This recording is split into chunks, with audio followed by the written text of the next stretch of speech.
My potted plant on the porch has died again. I was watering it every day. Ugh, don't tell me how.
Hear the echoes of the valley! Bring it!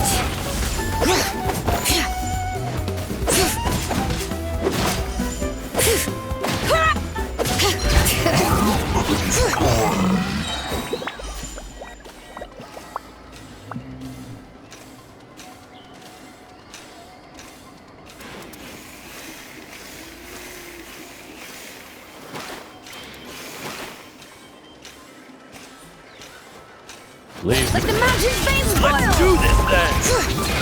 Witness the power of Gurwa! Huh? No, my sword!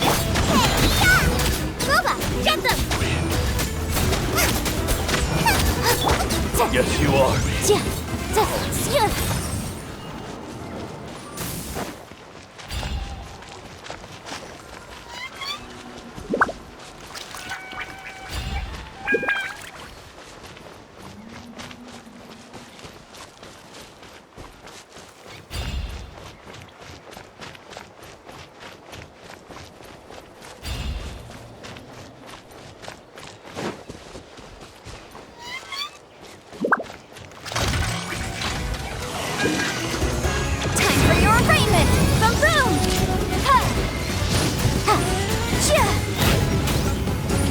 Rain Cutter! Rain outlines your fate! Letting brave names echo!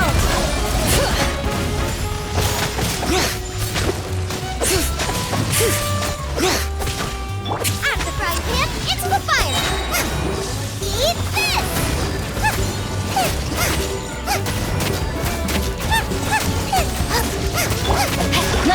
a verse. Huh? Hear the echoes of the valley!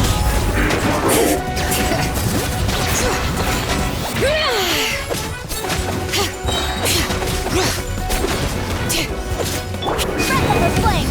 Motion to compel! Ring cutter. You're toast!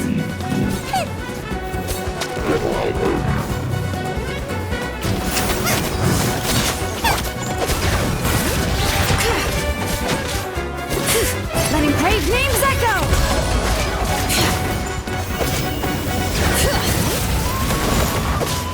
Boom boom!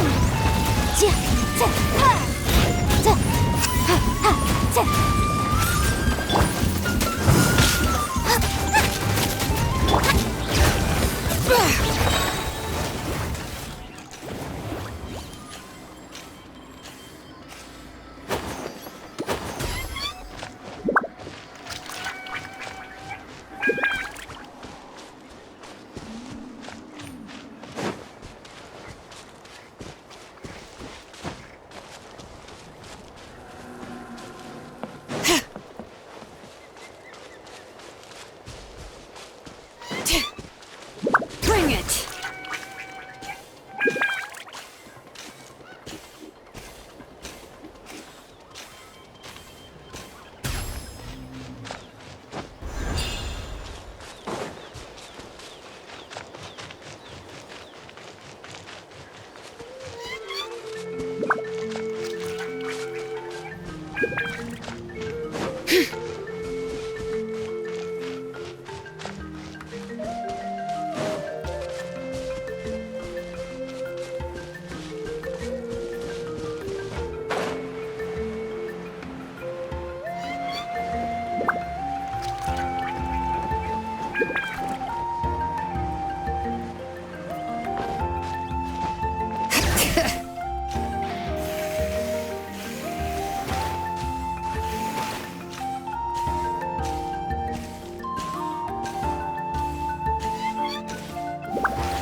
Bring it!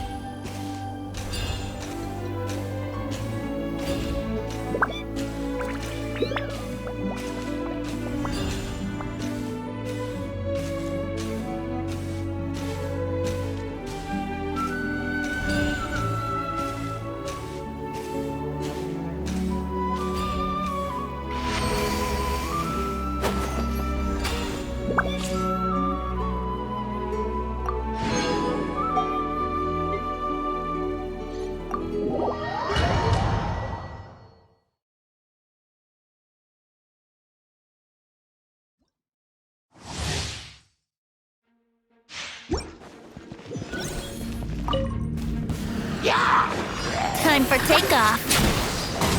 Would have glided.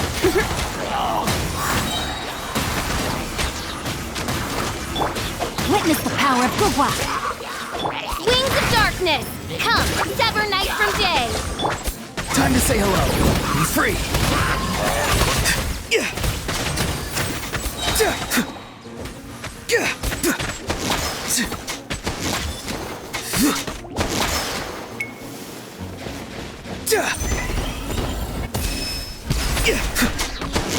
Go!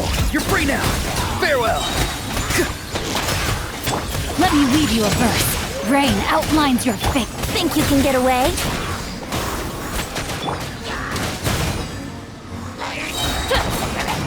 I summon thee!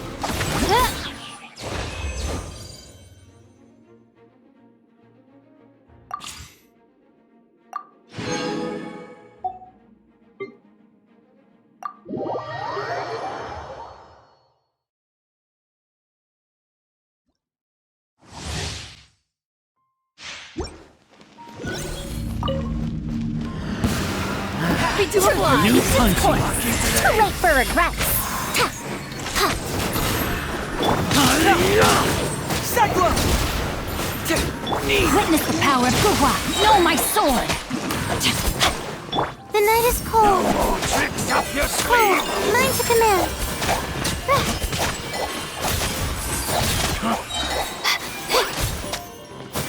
Gears of the storm. Dare to Confess!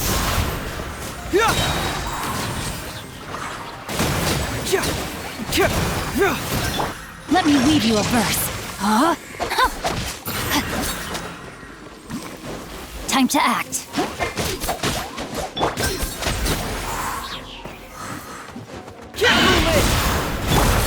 Have fun with this gift. Stars, shine for me. My guiding stars. Ring cutter. Know my sword. Huh? Too late for regrets.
Fire hazard!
Feels like a whole new Paimon after those 2 days in the hot springs.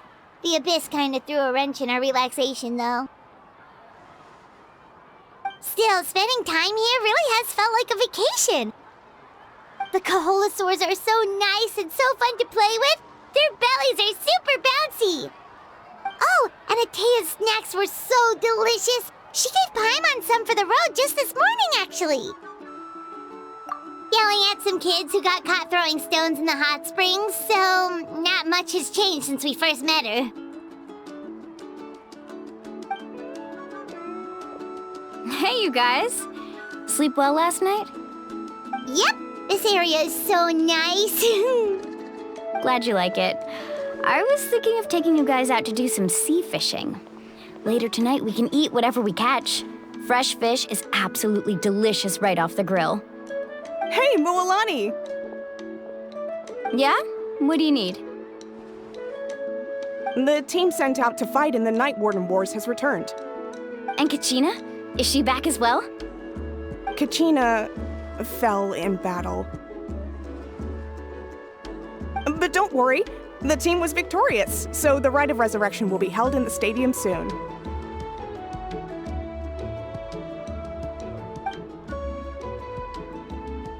That's a relief. The Abyss is cunning, and it was her first time. Mistakes are bound to happen. Exactly. She deserves to hold her head up high. All right, thanks for letting me know. We'll head out in a bit. Jeez, she sounded a little anxious there. Had me thinking it was bad news for a moment. Mualani, you said the Abyss was cunning just now. but it seems like the Abyss just wants to destroy everything. Like, think about all those monsters that attacked your tribe. If there really was some sort of cunning plan, wouldn't it make more sense to send them to attack Kachina and her small team? Not that Paimon wants them to be in any more danger, it's just... Relax, I get it. The Abyss is difficult to understand, that's for sure. At a glance, it certainly seems like the only goal is total destruction. The Abyss isn't a living entity after all, so what capacity for logic or planning could it possibly possess? But through our long history of fighting the Abyss, we've realized things aren't quite so simple. 500 years ago, the Abyss invaded Teyvat. You know about that, right? That's right. Khaenri'ah suffered greatly during that time. But so did every other nation in Teyvat. And Natlan was the worst affected of all. It took the combined efforts of the then Pyro Archon and heroes from every tribe to finally repel the Abyss. Even so, the effects of the invasion lingered for hundreds of years, only able to be reversed little by little. Our tribe's waters were contaminated. The Children of Echo's territory was overrun by dangerous sludge surging from underground. Unrelenting black winds tore across the lands of the Flower Feather clan. It was like each disaster was designed for a specific tribe.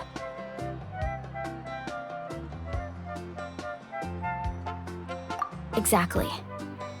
We once thought that the Abyss's desire for destruction was a sort of primal instinct, but its methods are, in truth, marked by intelligence. We now believe the Abyss has invaded the Night Kingdom, and has the capacity to read the memories of this land at any given moment. And that's how it became so dangerous and cunning, almost like it knows you inside and out. Yes, and that's why we've been unable to fully eradicate it, even after all this time. Luckily, the problems left behind by the Abyss have been successfully addressed by the various Pyro Archons we've had over the years. Now every tribe is prospering and things are looking up. I mean, just look at what we managed to do a few days ago. We totally fought them off.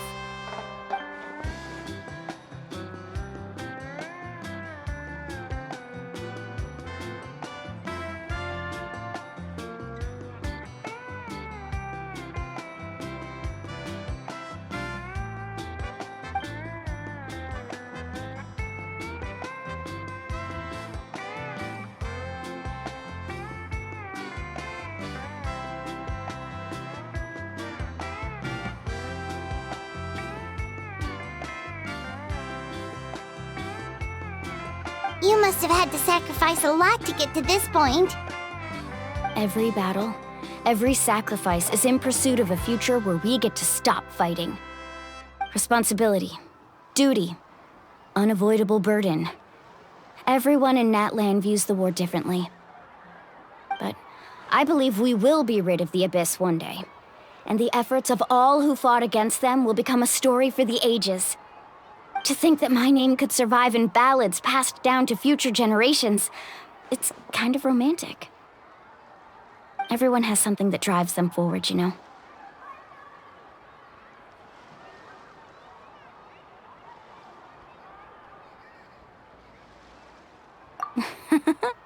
Be my guest. Heroes are always welcome in Natlan. Anyway, let's head to the stadium. Our fishing trip can wait until Kachina's back with us. The sea's not going anywhere.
Of course. No one's gonna miss out on the chance to welcome our heroes back from battle. It's their moment of glory. Kachina's gonna be so flustered. She's never had this many eyes on her before.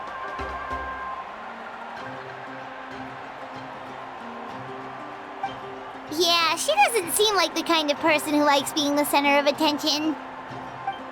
Looks like I'm just in time.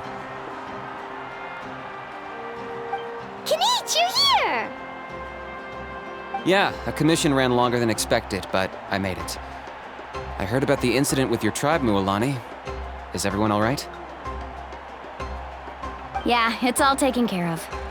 Our new friend here's got some tricks up her sleeve, by the way. She's just as strong as Kachina made her out to be. Hey, look! Is it about to start? That's right. Someone will come out and recite a eulogy, and then we'll sing the Ode of Resurrection together. Come on, let's find a spot with a good view. When the singing starts, just follow my lead and you'll be fine. Let's go somewhere higher up so Kachina can spot us.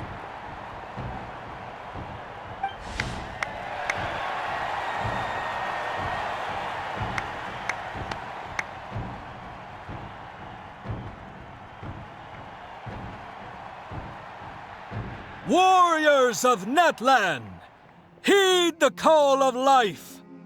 We are the inheritors of memory and legend. Those who grew alongside sun and wind. Those who forged our own destiny and future. That is Natlan's fire, the lifeblood of our nation.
I could not find Kachina within the Night Kingdom, or locate her ancient name.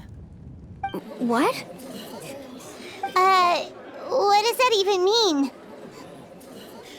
Usually once the ode is complete, the Pyro Archon and resurrected person will emerge from the flames. But something went wrong. What's going on? This has never happened before. Well, I think it's pretty obvious. Clearly, the team sent to fight the Abyss didn't win after all. Think about it. The Ode rekindles all victors. We witnessed it countless times. Since the Archon couldn't find Kachina in the Night Kingdom, that must mean there's more to this victory than meets the eye. Hey! You just haven't gotten over the fact that Kachina beat you in the pilgrimage! Pathetic. The both of you. Your wild guesses are misplaced. We completed our mission. Maybe you did, but who's to say whether that little girl even contributed at all? Maybe she got scared and ran off. Why would the YUB recognize someone like her, even if she was on the winning team? How dare you insult a hero of Natlan like that? Kachina sacrificed herself to repel the Abyss. She doesn't deserve to be subjected to your vile rumors when she's not even here to defend herself. Calm down, Mualani. There's no point arguing with the likes of them. I can't just sit here and let them slander her like that. To insult a hero of Natlan, the person actually has to be a hero. You! Think about it, everyone. Who do you think is really at fault here? A girl who never should have even gone to war? Or the great Pyro Archon? Why would the rules of our nation suddenly stop working? That's true. If she wasn't revived, it must mean she failed to achieve victory. Maybe the Wyab interpret victory in different ways? I mean, that girl didn't look all that strong to me.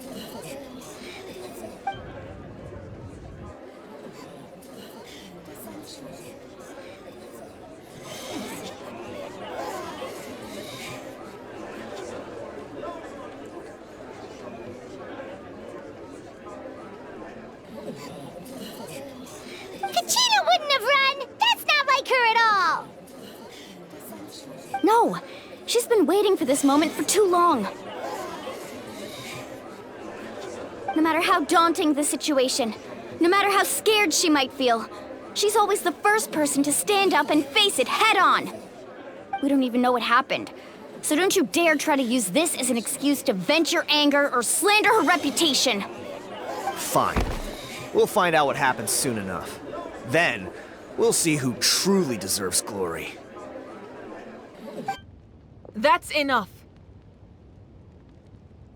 There is no doubt about today's victory, or Kachina's part in it. She is a hero worthy of our admiration and celebration. However, the failure of today's ceremony is undeniable. Kachina has not been rekindled, and I offer you all my deepest apologies as I continue to investigate this matter. To prevent further casualties, I have decided to suspend the pilgrimage until this matter is resolved. What? No one is all-knowing. No one is infallible, not even myself. But doubt is a means by which we seek the truth, not a weapon we wield against others. I didn't mean it that way, Archon. If there are things you wish to clarify, then ask me directly. Doubt my answer if you wish, but now's your chance. You have concerns? State them. No, of course not.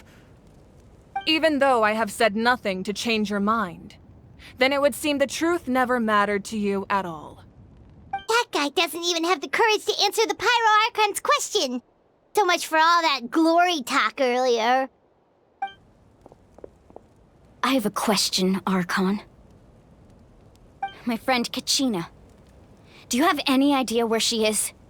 It's extremely important to me. I know you said you were investigating the situation, but I'm sorry, that's not enough. I've already shared everything I know.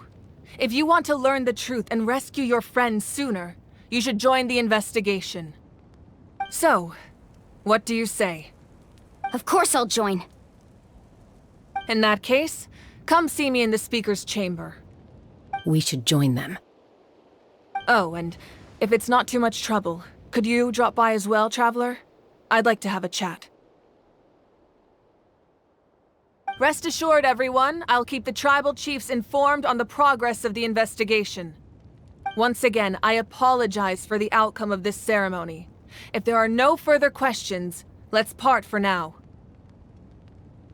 Did she just ask us to come along? I believe she did. Let's go. I'd like to know what's going on myself.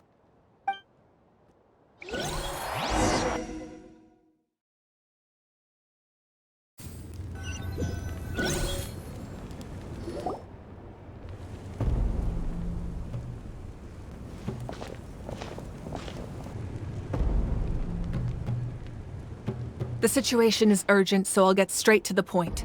Kachina is undoubtedly a hero of Natlan, and I'm deeply sorry this happened to her. There's been unrest in the Night Kingdom, but I don't know what's causing it. As a result, I've been unable to track down her location. Until we find and address the cause of the unrest, the Ode of Resurrection will continue to be ineffective. And that means Kachina won't be able to come back? That's correct. Not until the problem with the Night Kingdom is resolved. How long will that take? It's hard to say. Kachina always dreamed of fighting the Abyss, of doing her part to defend Natlan. She wasn't afraid of death because she knew, if it came down to it, the Pyro Archon would be there to bring her back to life. Whenever we sat down together, exhausted from training, she would always hum the Ode of Resurrection. She was supposed to come back to us. We were supposed to hug her and celebrate with her and share her joy. We supported her every step of the way, but what are we supposed to do now? Sit peacefully and wait for her return? Lose ourselves in grief over her death?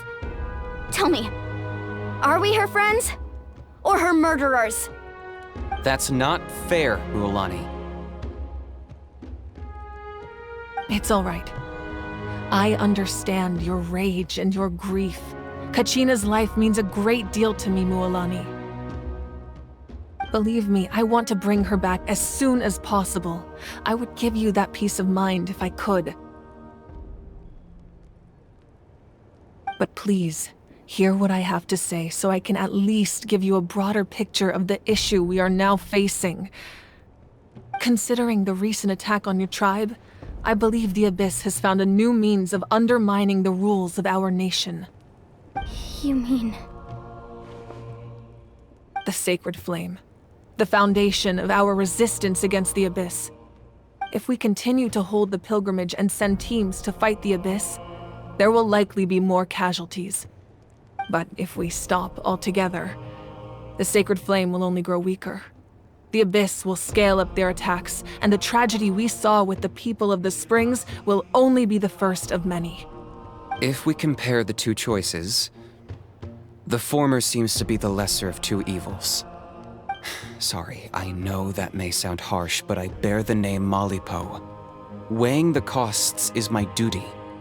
The raw truth can be cruel. But we need to understand it if we want to approach this rationally.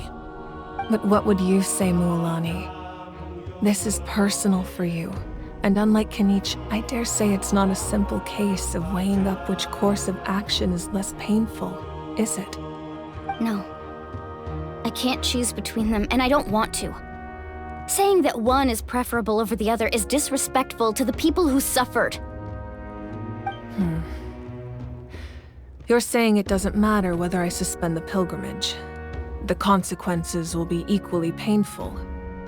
Yes. What happened to Kachina breaks my heart. But I couldn't bring myself to sacrifice other people for her sake. And that is the crux of the problem. It's not simply a matter of choosing the lesser of two evils. Either way, there will be people who suffer.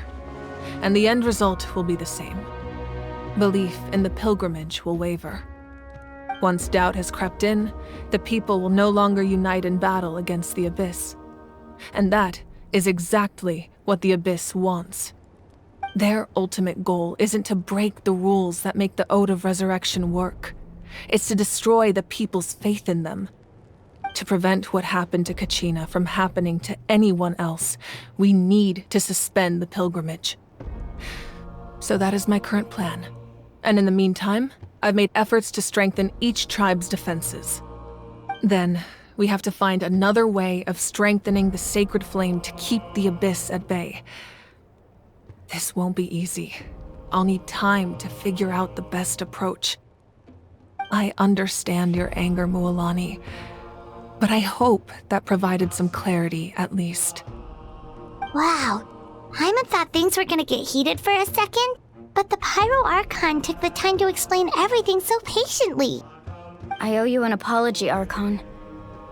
I let myself get carried away earlier, and I'm sorry. You're right. We need to focus on finding solutions. We could always hold the pilgrimage without sending a team to fight in the Night Warden Wars. That way, we would still be able to fuel the Sacred Flame. I've considered that, but the two events have nearly always been linked. Without the chance to fight the Abyss, pilgrimage rankings lose their prestige, and competitor numbers will drop. With fewer participants, the amount of contending fire produced will decrease, and the vicious cycle will continue indefinitely.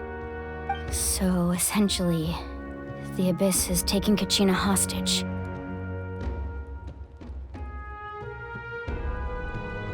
You've learned about the concept of ley lines during your travels, yes? The Night Kingdom is something similar. Staying there for a short period of time shouldn't have an effect on the person. But with the Abyss in the picture, it's a different story. Your sense of self will be devoured until eventually you become one with the Sea of Souls. Imagine pouring a cup of water into a rushing river. You can try to scoop up another cup, but there's no chance it will be the same water you had before. I won't sugarcoat it. That is the danger Kachina is currently facing. Just like you said, Archon. Both of these problems need to be addressed. You can focus all your efforts on dealing with the Sacred Flame. I will go search for Kachina. The Abyss poses the same threat to you as it does to her. It is very possible you will not return. Knowing that, do you still choose to go? Kachina's waiting for us to rescue her. That's all that matters. I failed to protect her during our campaign, but I can make it up to her now. I choose to go as well. Traveler? What do you think? Understood. Then I'll support you in any way I can. The Masters of the Nightwind have a technique that can extract an ancient name from the ley lines. If we can find Kachina's ancient name, I can use the link between them to pinpoint her position within the Night Kingdom. Then comes the hard part. You need to visit the Night Kingdom in person and rescue her. But isn't the Night Kingdom a land of souls? Can we even go there? Under normal circumstances, only the consciousness can enter. But there is a way to go there in person. However, know that the Night Kingdom will attempt to repel you, and the Abyss certainly won't leave you be. That's fine by me. Same here. Fighting the Abyss is nothing new for me.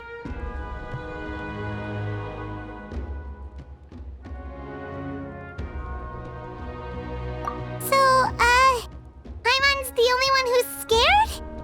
Well, if she's going, Paimon's going too. Citlali of the Masters of the Nightwind once created an artifact that can be used to communicate with the Wayab. We call it the Spirit Speaker Stone. It was originally used as a ceremonial artifact wielded by the tribal chiefs, but that spiritual quality also means it can be used to search for an ancient name. That was the artifact I delivered to the Scions of the Canopy a few days ago. Didn't think I'd be hearing about it again so soon. Thank you so much for your help, everyone. Your thanks are unnecessary. I will offer you whatever aid I can, but your fellowship and courage are what will truly decide the success of this operation. Besides, you're the ones helping me. I can only focus on one thing at a time, after all. Traveler, I certainly didn't expect our first conversation to be so serious. I've heard all about your accomplishments. Ever since you arrived, I've been hoping to meet you and offer you Natlan's highest level of hospitality. Why? Why? Is that not what happened in the other nations you visited? Yeah, things were pretty complicated at the start. And, in the middle. But our reputation's solid nowadays. That's more like it. After all, I've heard you're someone who transcends fate. Perhaps even more than you can imagine. But we can talk about that some other time. Ideally, this would be the perfect night for a drink and some musical ambiance. But there are important things to be done. Oh, I almost forgot. Atea was wounded in the fight against the Abyss. She wanted us to give this to you. It embodies fond memories and my strength of will. That's what she asked us to tell you. She said you'd know what that means. I didn't think this day would come so soon. The flames of her life force, I can feel them flowing within the talisman. If things were different, the two of us could have enjoyed the hot springs together while she gave this to me in person.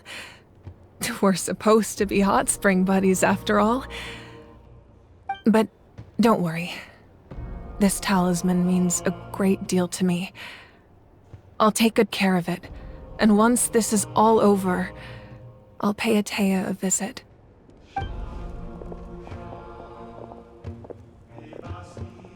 You said you didn't want to jeopardize the production of Contending Fire. But that's not at all why you decided to suspend the pilgrimage, is it? You're right. Even now, the production of Contending Fire is far from sufficient. The gradual corrosion caused by the Abyss has resulted in a massive shortage of pyro energy, and we're currently at the breaking point. As things stand, the pilgrimage is a lost cause. Suspending it allows us to save our strength to defend the tribes. The Abyss has brought catastrophe to Natlan, and Kachina's disappearance in the Night Kingdom is a direct consequence of that. We can't let the general public know that.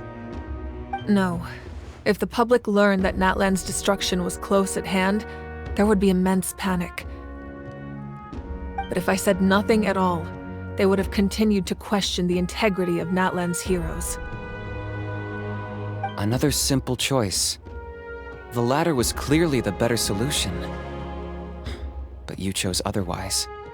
I have never subscribed to the belief that the right choice is the one with the fewest sacrifices. Let's go. There's still a way for the sacred flame to last a little longer. You mean? Yes. Come with me.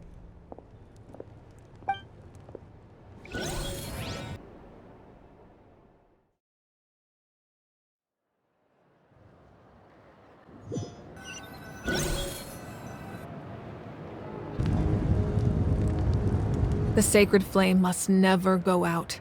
Not only does it strike fear in the Abyss, but it's also the pillar of Natlan's stability. So until our heroes are ready, I will sacrifice my power to keep it burning. But that can only last so long. I think we should focus on the remaining ancient name-bearers. Don't let desperation cloud your judgment. Those chosen by the Wayab have already embarked on their destined path. It is for them to decide how that journey ends, not us. All we can do is support them. Even so, for you to make this sacrifice, it's not right. If not me, then who? No other is capable of sustaining the sacred flame.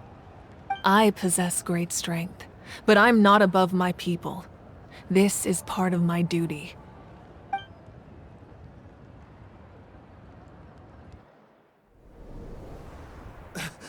Archon, it's the Fatui!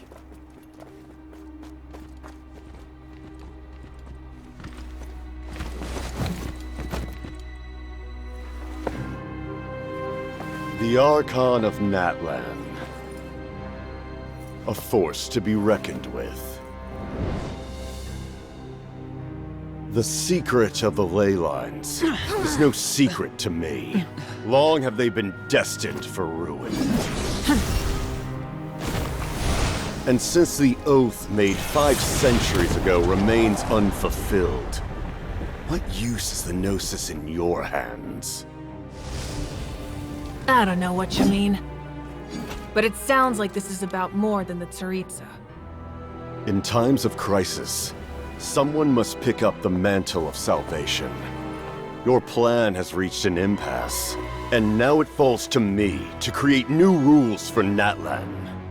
But before the dawn of a new age, the old must be destroyed.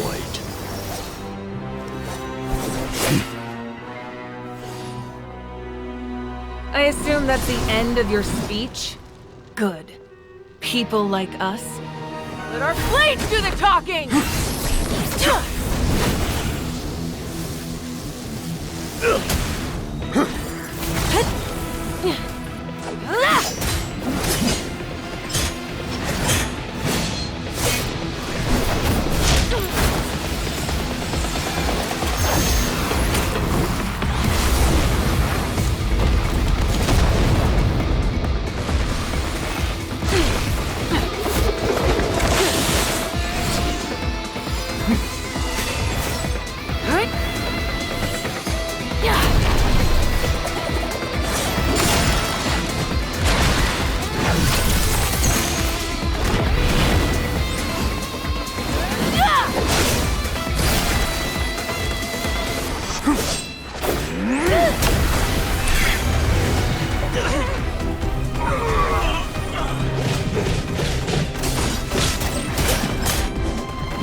Masters of the Night Wind. Send word. The captain and his followers must be apprehended.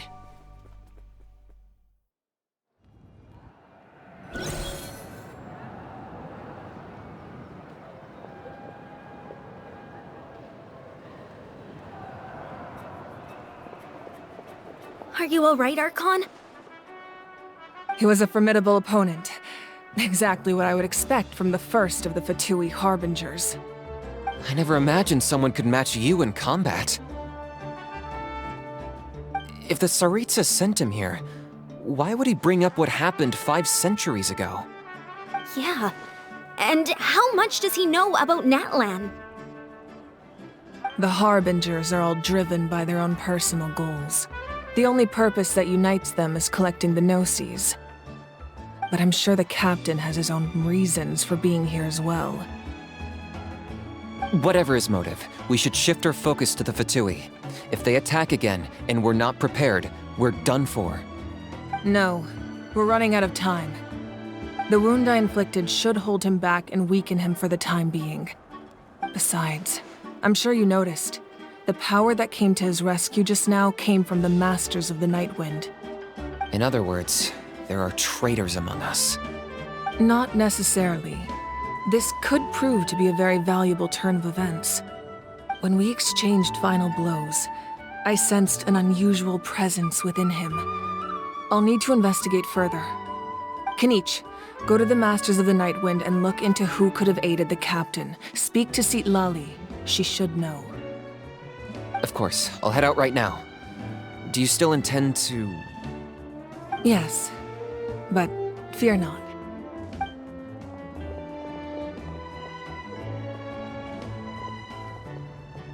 Natlan's strength has never rested solely in its Archon.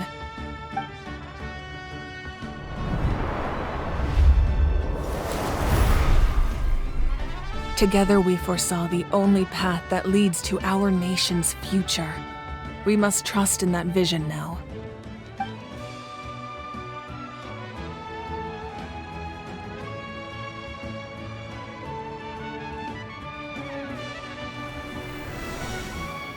Is everything okay, Archon?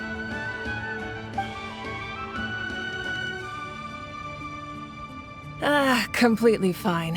Just lamenting the fact that I never got a picture when I could still turn my hair into flames. Too late now. I just hope the others have a safe journey.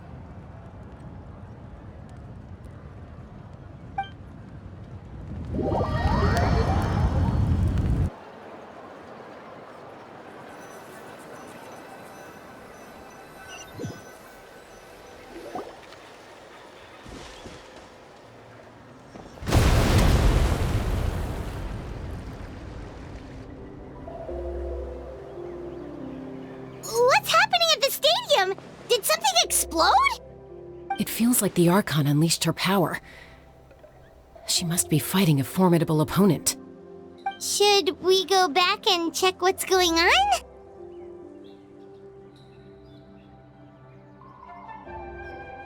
Have faith in the Archon. She wouldn't lose in a one-on-one confrontation. Once we find Kachina's ancient name, we'll head right back. Okay, let's just keep climbing. Paimon really hopes nothing goes wrong.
about the Scions of the Canopy? The tribe's people are very adventurous. Oh, kinda like us then! I'm not so sure. You don't strike me as the type to enjoy danger. The Scions of the Canopy are a bunch of thrill seekers. They love extreme sports like rock climbing, rappelling, volcano parkour, or even bungee jumping without a rope while a Yunkasaur stands at the edge and uses its tongue to catch them. Sound like something you'd be interested in? Okay, that does sound different from our usual adventures. Paimon's not doing any of that. She can just cheer you on from the sidelines.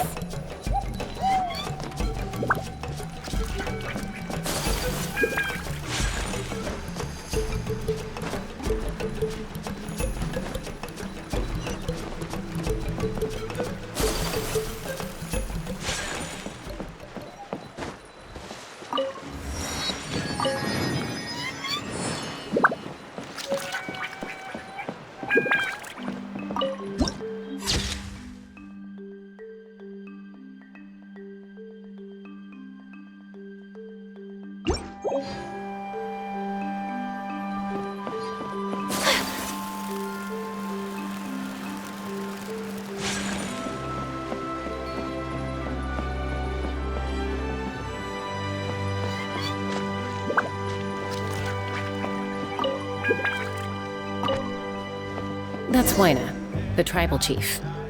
Let's head over to him.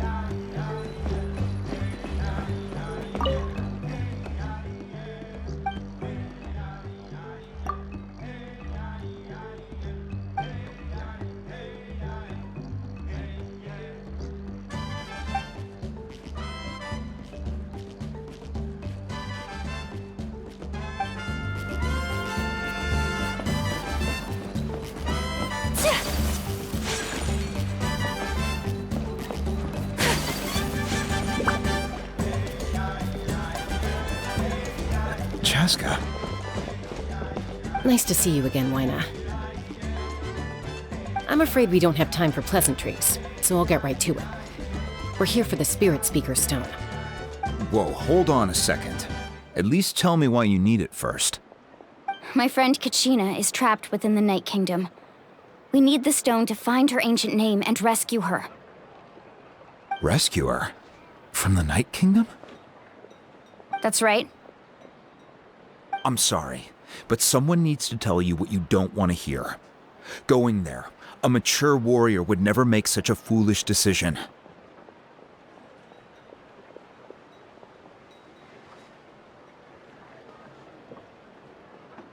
The nature of battle is unpredictable. You never know how it's going to end. Losing a friend is tragic, but when that happens, the best thing you can do is focus on how to prevent further casualties. I appreciate what you're trying to say, Chief Wyna. But if the price of maturity is abandoning a friend in need, I'll choose foolishness any day. If Kachina's still holding on, then so will I. I thought you might say that. Is something wrong, Wyna? This doesn't seem like you. Life isn't complete without taking risks. That's always been your mantra. It's nothing. The Night Kingdom is a dangerous place. Can't blame me for checking if you were up to the task. If you're that determined, far be it from me to stop you. Here's the stone. Keep it safe, okay? It's not like we have a spare. Thank you. Huh. Seems like you two go way back. But aren't you from the Flower Feather Clan, Chaska? Oh, Chaska's a peacemaker, so she's famous throughout the tribes. She's always the one people call to resolve conflicts, so we slowly got to know each other that way. Her younger sister Quichi's always hanging around our tribe, too. She's helped us out a lot in the past. Oh, you have a younger sister? Yes, I'll introduce you to her sometime. But let's get back to business. Wyna, how do we use the stone? As you probably know, your intended destination is completely different from the real world. The Night Kingdom is like a river flowing with concepts. And the ancient name you seek is like a tiny fish swimming downstream. In that sense, the stone is like a fishing boat drifting down the river. But the boat alone isn't enough. You need a fisherman experienced enough to steer it in the right direction. We couldn't do that ourselves? With a little practice, I'm sure you could. You have the strength and the talent.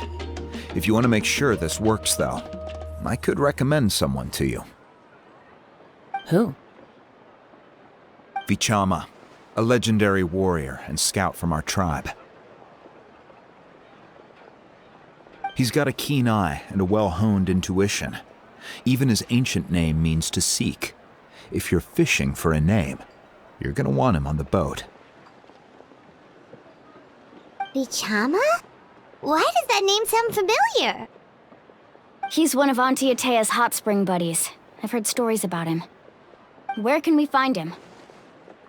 Ever since Malco passed, he spends most of his time gazing out at the scenery from the cliff tops. Follow the path that way, and I'm sure you'll find him. Thank you. We'll go look for him there. Good luck. I hope everything goes well.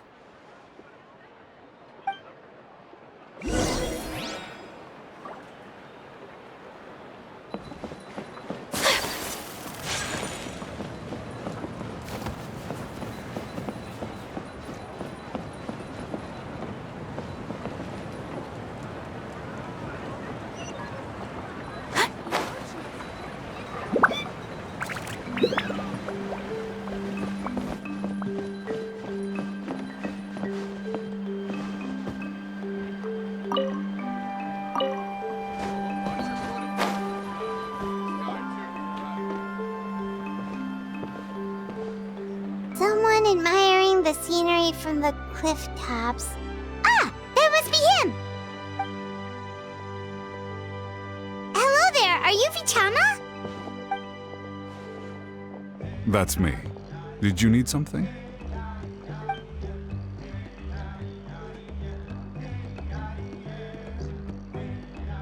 What?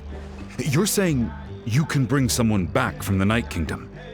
How is that even possible? No, if you really think about it, anything's possible in that kind of place.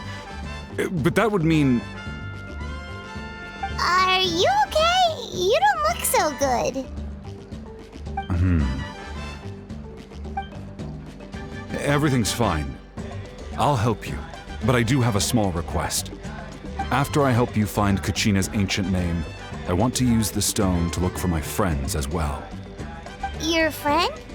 Oh, why not mention someone named Malco? Is that who you're talking about? Yes, but I'd rather not get into it if it's all the same to you. That's not a problem. We agree to your request. Yeah. Since you're helping us find Kachina's ancient name, it's only right that we return the favor. Then we're agreed. Can I have a look at the stone?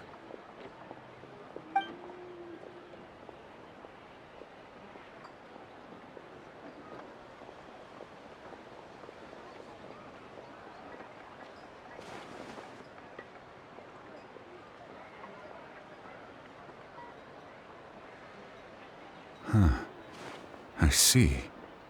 From what I can tell, it functions almost like an abyssal pylon. Both connect the Night Kingdom to the living world. Once the connection is established, the abyss will come surging through the opening like a predator honing in on the scent of blood. So we have to be sure not to use it in a tribal settlement. Wow, you got all that just from looking at it? I just picked up on the basics, really. I still have no idea why it works. You said someone named Sitlali invented this. They must be a genius. I'll go find an open area and start setting things up. In the meantime, I need you to get 2 things for me. We'll go right away. What do you need?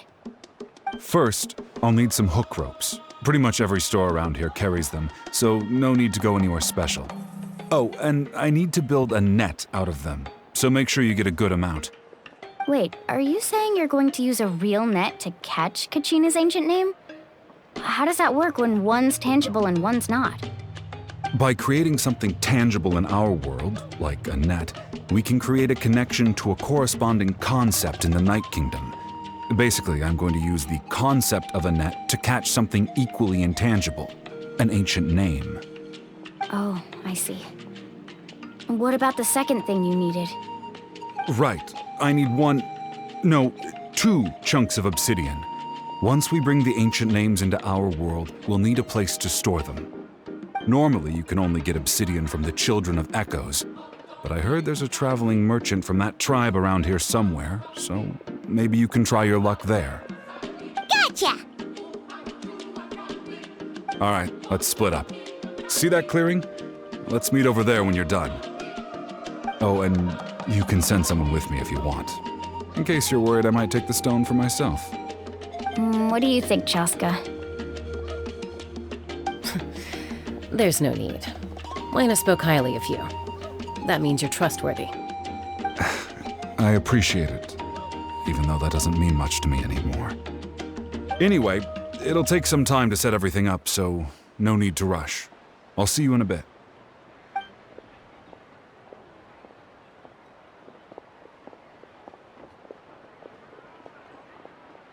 What an odd guy.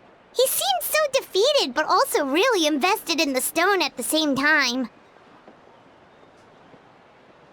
I don't have any more insight than you, Paimon. Let's just focus on the preparations for now.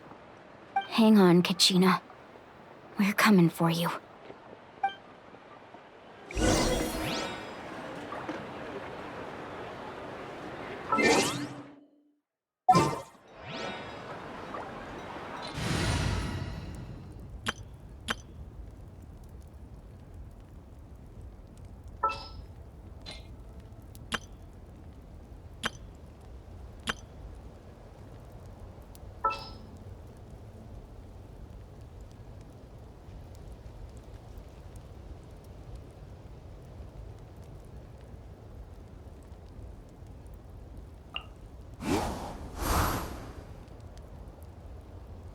Whatever you need.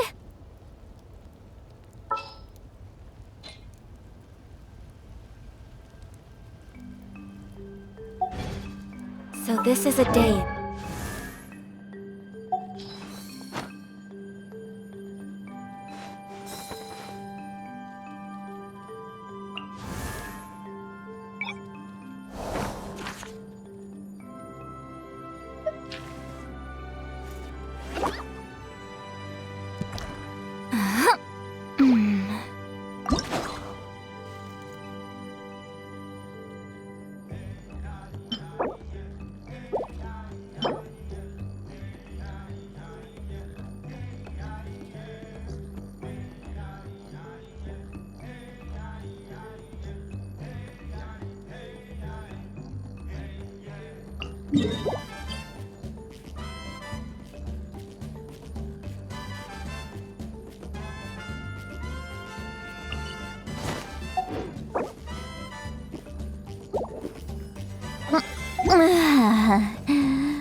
I'm learning more about you all the time.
Do you have any hook ropes for sale?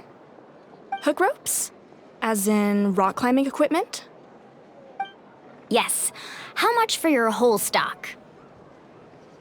Oh, the whole thing? Let me see. That would be 30,000 mora in total. Deal? Deal. Wait, really?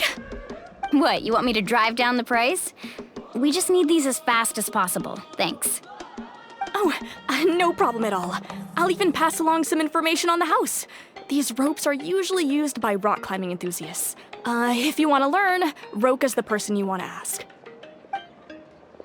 All right, that's everything. Here you go. Now we need the obsidian. Let's go talk to the traveling merchant Vichama mentioned.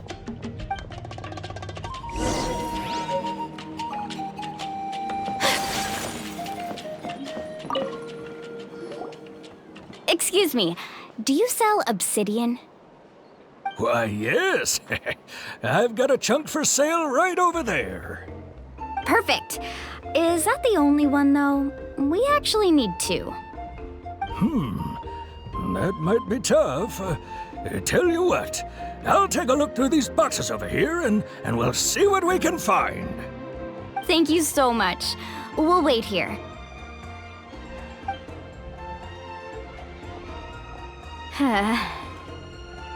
Relax. Everything's going according to plan. I know, it's just... I could tell Vichama feels the same way about his friend that I do about Kachina. I hope this chunk of obsidian isn't the only one. Kachina always carries all sorts of shiny stones with her. If I was the one trapped in the Night Kingdom, she'd have a whole pile of obsidian ready in a heartbeat.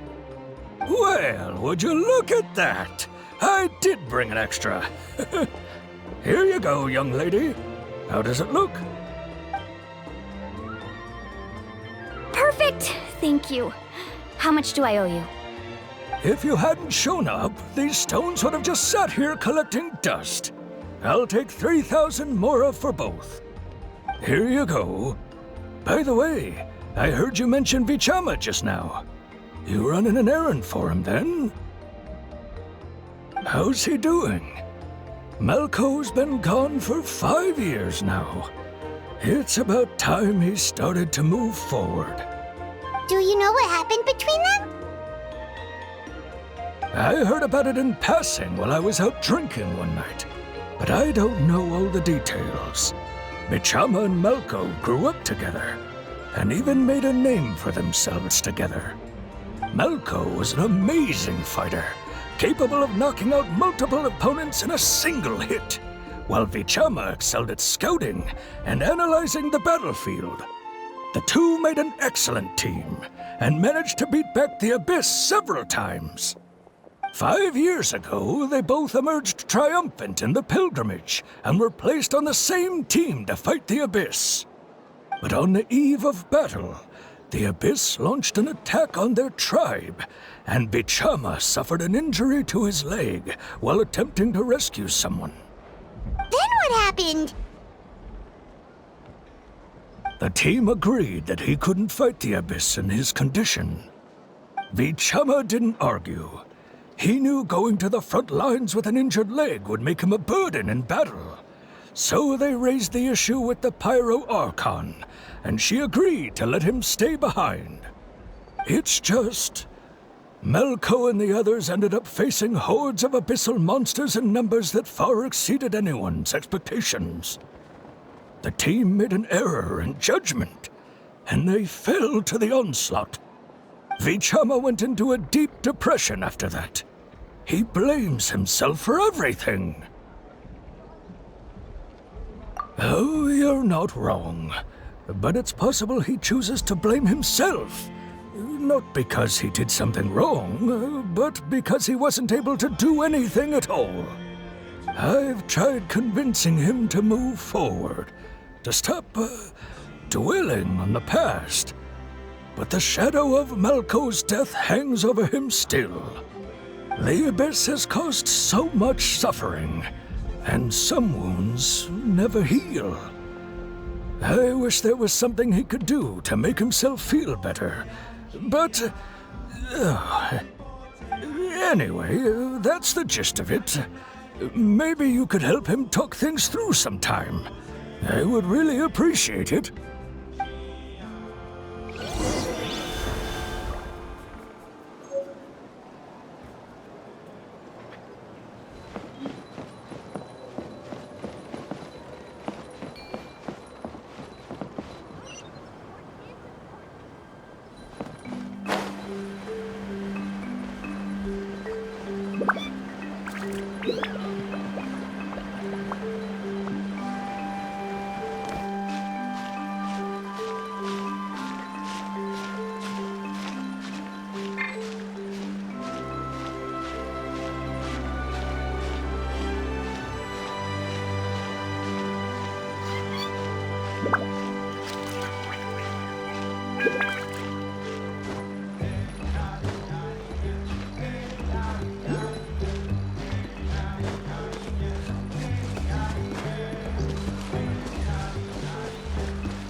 Did you get everything?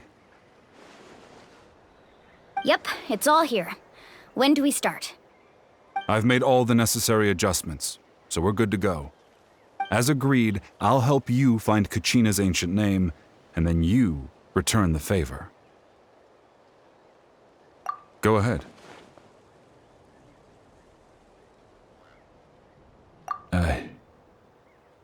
Yes. After Malko fell, I scoured the battlefield to see what happened. It turned out he wasn't bested by some impossibly powerful foe. He was dragged to his grave by the sheer number of enemies. If I had been there, I would have been able to sense the danger. I could have warned them not to advance. I've always blamed myself for what happened. But when you told me about Kachina, I realized there's a chance Malko might also be alive, fighting for survival in the Night Kingdom. But that happened several years ago, right? The Pyro Archon said all life within the Night Kingdom eventually becomes one with the Sea of Souls. There might not be much hope, but I still have to try.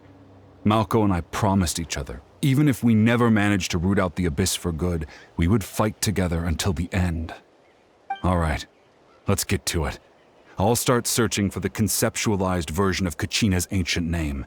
If you see any fragments scattered around the area, please collect them.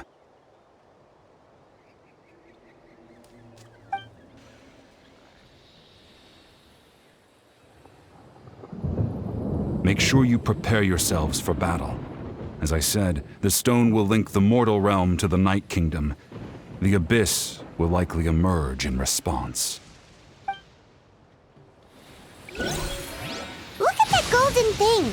It must be one of those fragments Vichama mentioned. Let's get closer!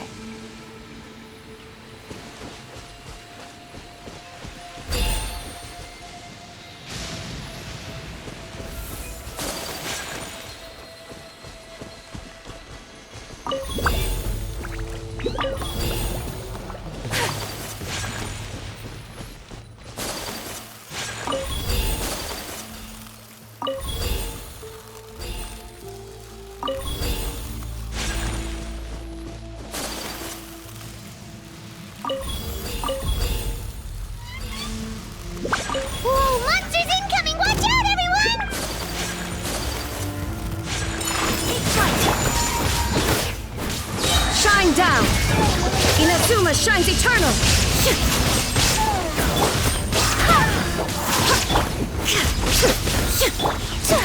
Whirling snow!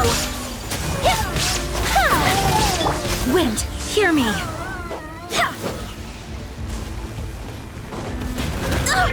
Barelius! Take flight! Sakura swirl! Torn to oblivion!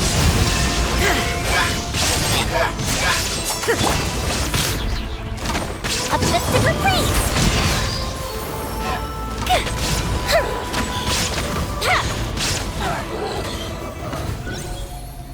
How much longer, Vichama? Not long! We're getting close!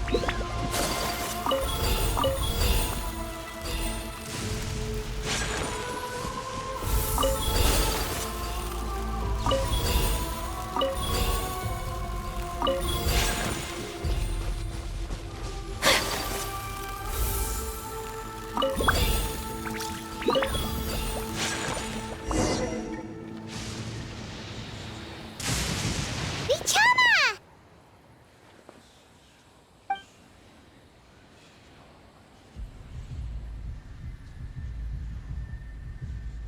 Quick! Take it!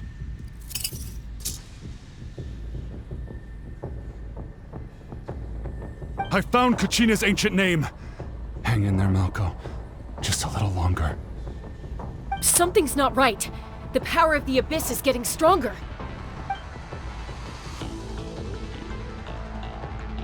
The Abyss is corroding his body! Vichama, you can't keep going, you'll die! I should have died 5 years ago. I just need a little more time. Please, I'm almost there. Thank you.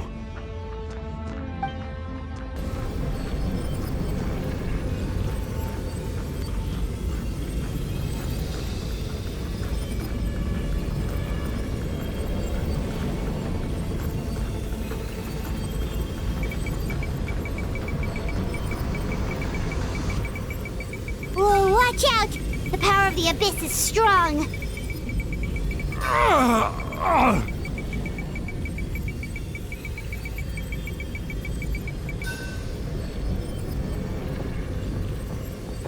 This power. Hanging in there? Malko. No! Why can't I find him? Why? We can't wait any longer. Pull him away from the stone, Mualani. I already tried, but the power of the Abyss has him in a chokehold. It's like he's tied to the stone with an invisible rope. In that case, we have no choice. I'm sorry, Sea Molly. Get back! Chaska, wait!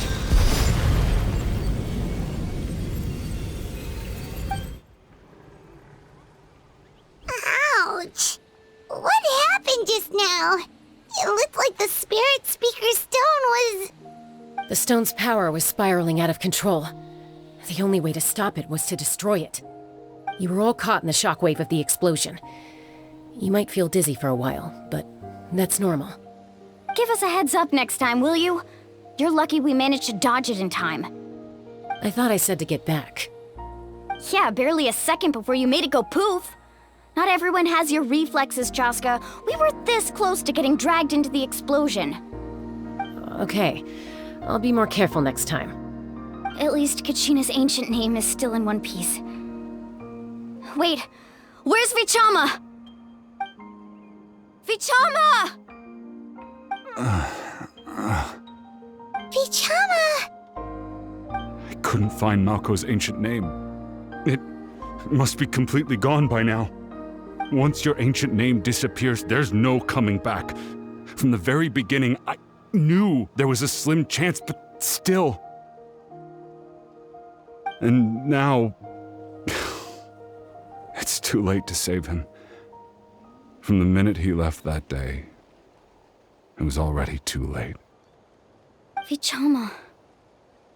I'm sure he's heard enough condolences over the years. Let's just give him some space. Huh? What's that in your hands, Vichama? It looks like something's glowing. Huh? This is...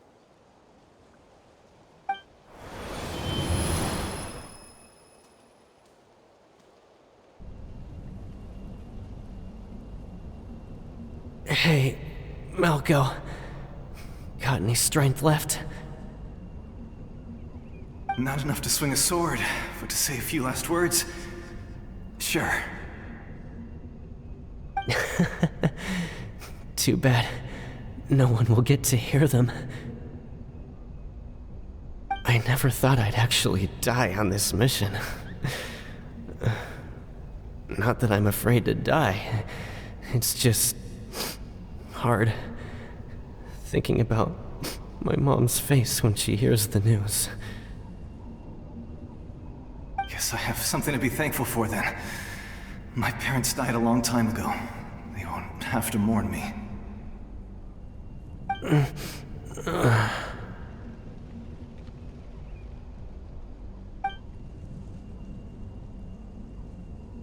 Pisak!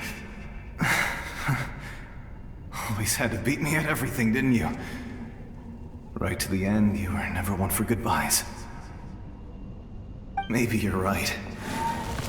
Maybe no one will get to hear our last words. But just in case... Vichama, I'm so glad you didn't come with us. Don't be sad. Just keep on living. For the both of us.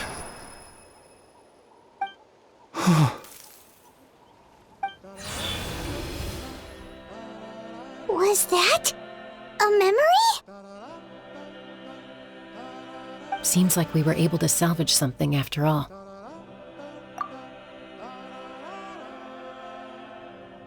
Of course. Seeing him, hearing his voice again, it makes me unbelievably happy. But it also brings with it an even deeper pain. A deeper pain?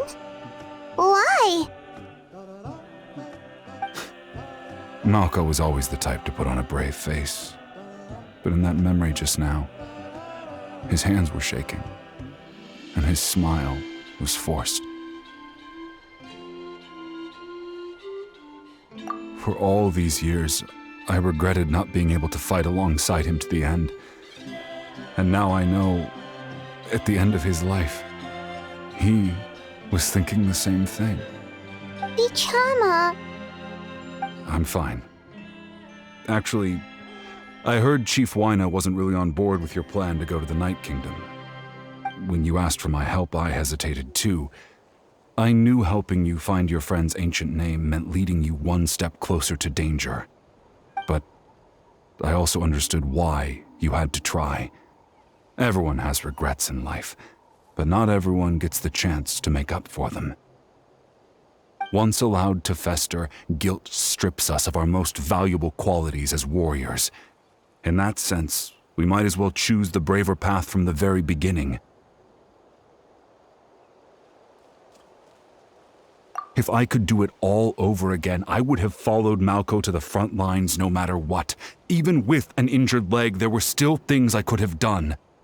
That way, even if the outcome stayed the same, I still would have fought alongside him to the end. There are critical junctures in life, and if you don't seize the chance to act, there's no going back. That's something I had to learn in hindsight, but you're still at the crossroads of your journey, so I hope you can walk away without regrets. Thank you, Vichama. I feel even more determined now. Kachina will come back to us. I'll make sure of it. I promised I would find her, and I intend to keep that promise. That's good to hear. Strange. My body, it's... Once abyssal corrosion enters the body, a portion will fuse itself to your internal organs. Even though the Traveler possesses powers of purification, the corrosion can never be fully eradicated. Thanks to her, though, you were only briefly exposed. Slowing your breathing and controlling your emotions should help you keep the symptoms in check.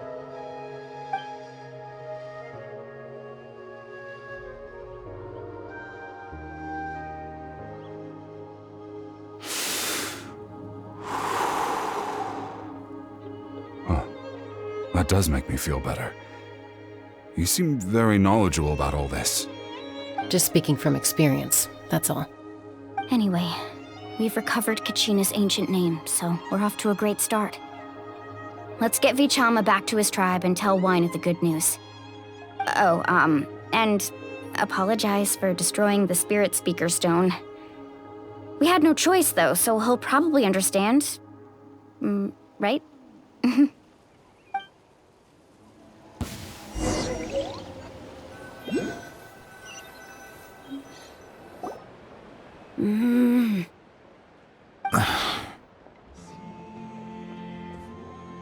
Koichi, are you really gonna just stand there like that?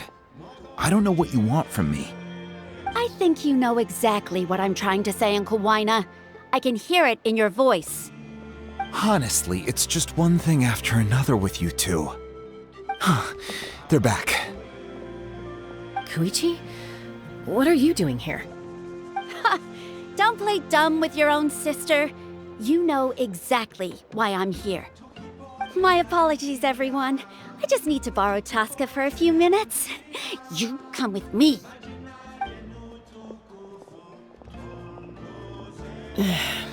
I'll be just a moment. Who is that? Koichi, Chaska's younger sister. Although the two aren't actually related by blood, it's kind of a long story. It's not really my story to tell, but I guess it's not a secret. You see, Chaska was actually raised by cuckoo sores. She was afflicted with a rare disease when she was a child, and abandoned in the wild as a result. The Abyss found her out there, all on her own, and tried to devour her. But in the end, all that did was trigger her will to live. That strength of will pushed her to survive. But it also planted a seed of conflict within her. Eventually, she was adopted by the cuckoo sores. Wherever they went, she followed, getting into fights right and left. For some reason, Paimon can totally imagine that.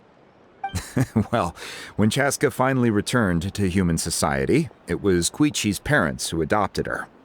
At the time, Chaska still had a habit of getting into fights, so Koichi was always taking her around, apologizing to everyone.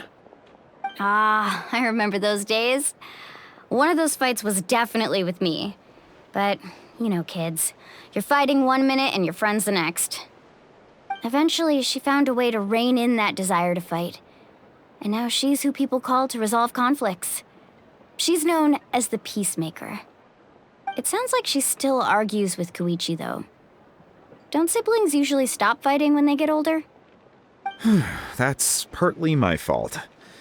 Koichi asked me to stop Chaska from doing anything dangerous, but you probably know by now, once Chaska makes up her mind, there's no changing it. Oh, I get it. No wonder you tried to talk us out of going to the Night Kingdom. Chaska even said that wasn't like you. I'm all for your adventure. You need to take risks when you're young, because by the time you're my age, you couldn't attempt something like that even if you wanted to. Better try now than live with regrets later. That's what I say. Still, I can understand where Koichi's coming from. In the end, nobody wants to sit back and let a loved one put their life on the line.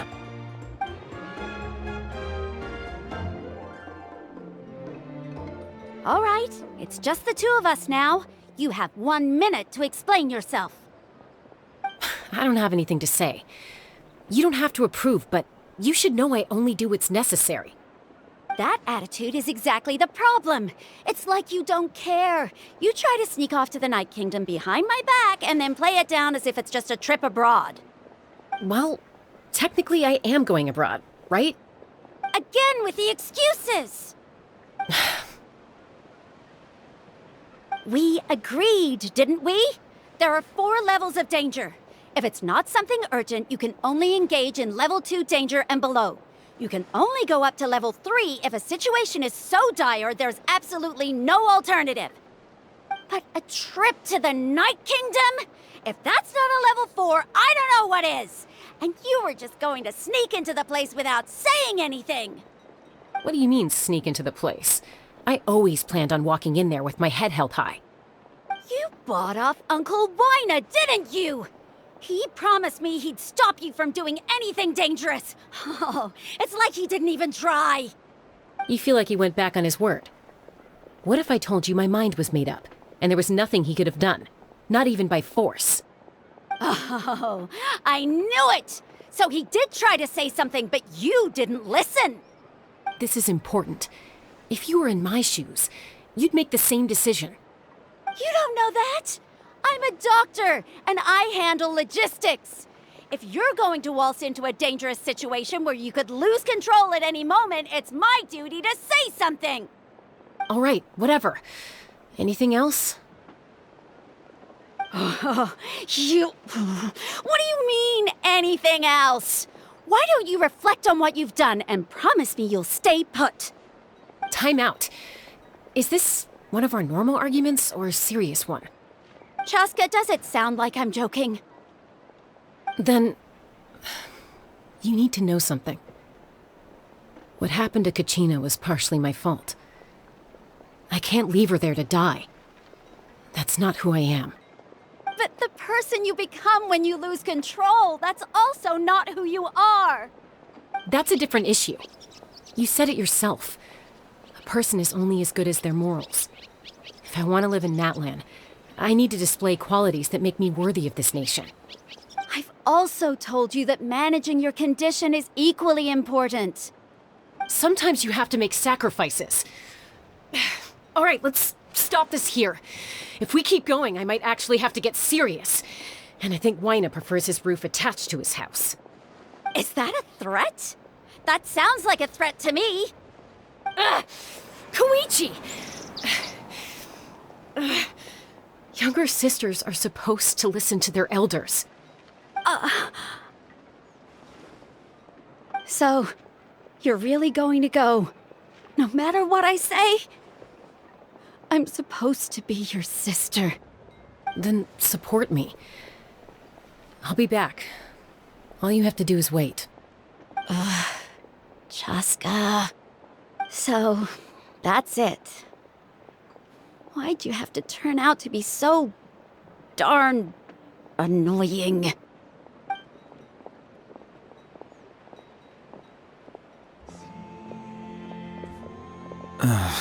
You two are something else. Something you wanted to say? I know you aren't related by blood, but you two sure are similar. Really? You know, I said that very thing to Koichi not too long ago, and she reacted the exact same way, down to the very tone of voice. It's not my place to get involved, but I will say this. Try to spend a little more time with your sister. You're tough kids. That doesn't mean you have to go it alone. Thank you.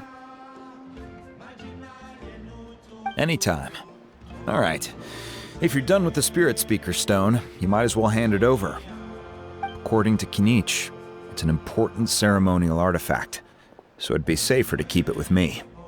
About that. If only Tone Deaf Bard was here, he could have repaired it just like the Holy Liar. The Spirit Speaker Stone might be 2 stones now. Huh?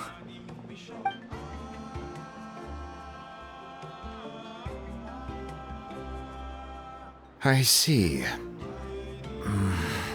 Sounds like it was an urgent situation. If someone's life was on the line, then you had no choice. Still, Citlali's going to be a nightmare to deal with now that you've broken her stuff. I'll explain everything to her later. Stay safe out there in the Night Kingdom, okay? I'll wait here for your safe return.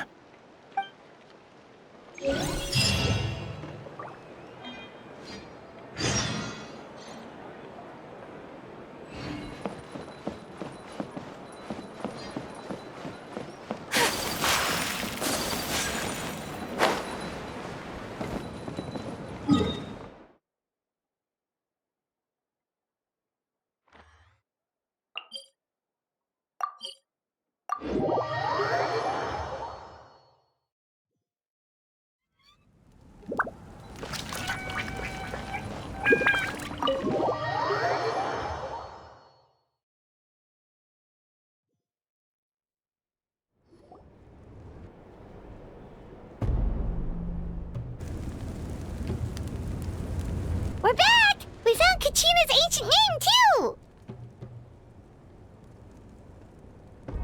Well, it's fairly complicated. Let me give you the condensed version.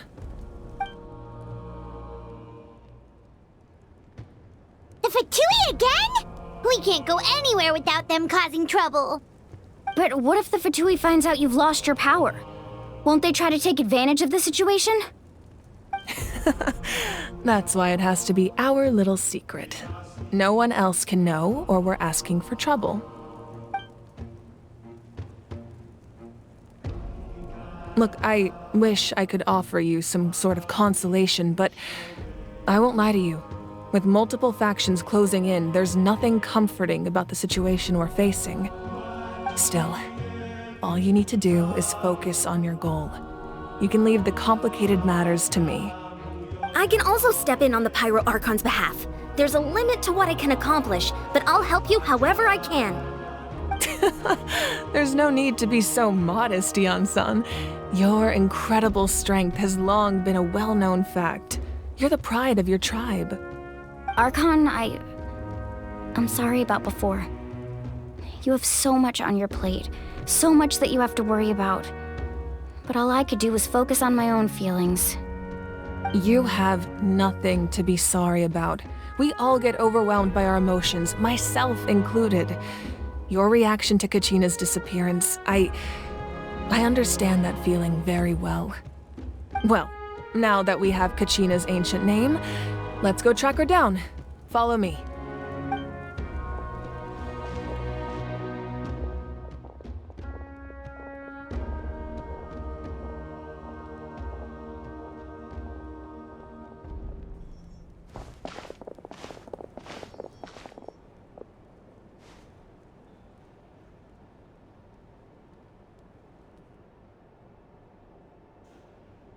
What is this place?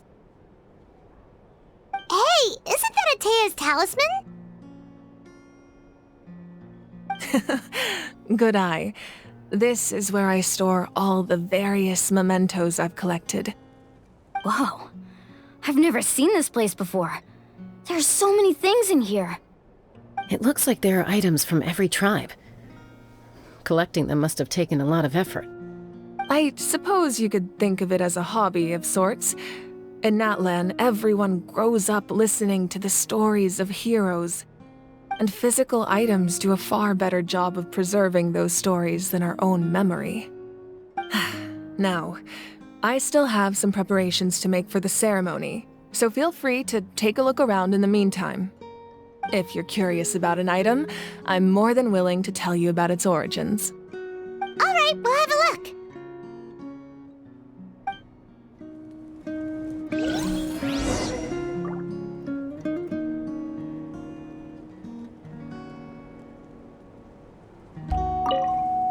This flower looks like it's thriving. You must be good at taking care of plants, Archon.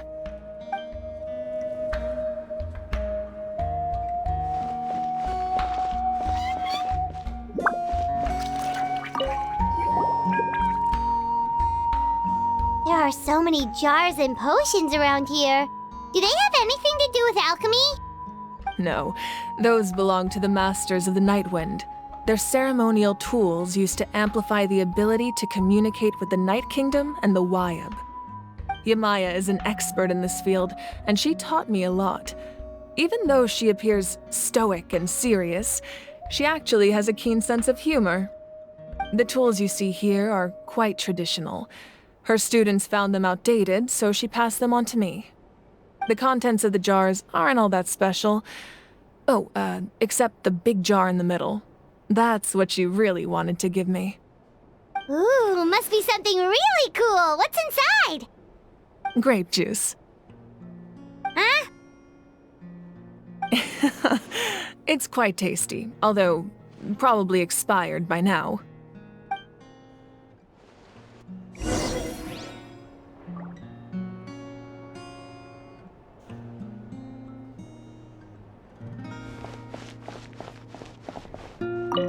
This fishing basket looks familiar.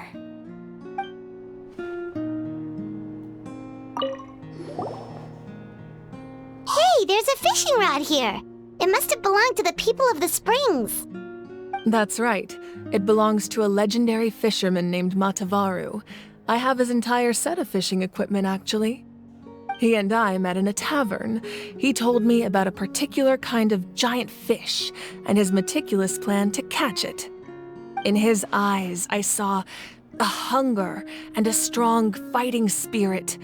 To him, the sea was the battlefield upon which he staked his honor.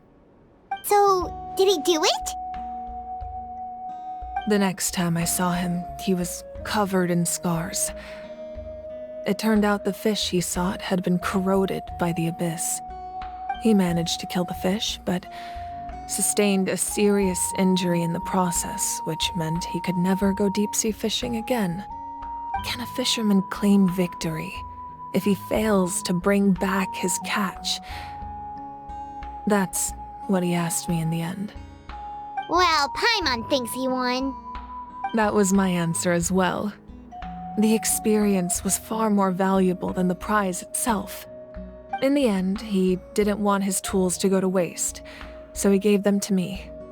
Wait, that means you also know how to fish. Maybe we can go head-to-head sometime.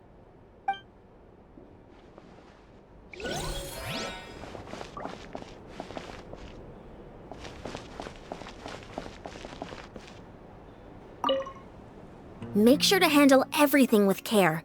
This cup, for example, it's heavier than it looks.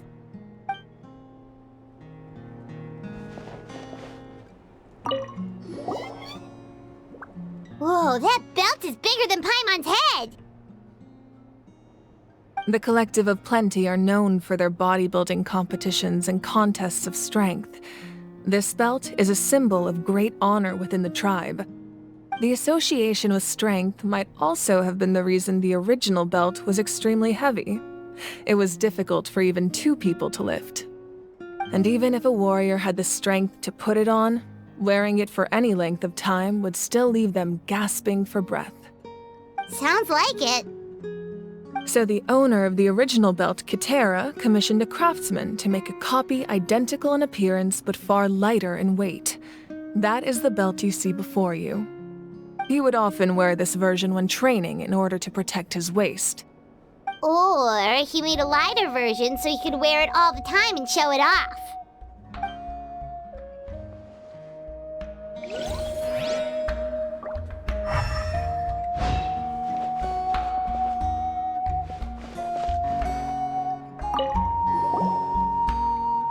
This is Atea's talisman. I'm sure you're familiar with this one already. Atea was rarely ever without it. The talisman brought her a lot of luck in battle.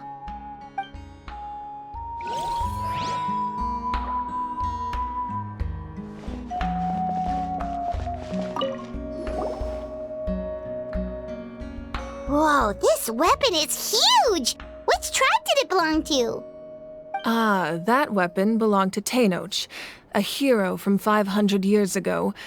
Strictly speaking, he didn't belong to any single tribe.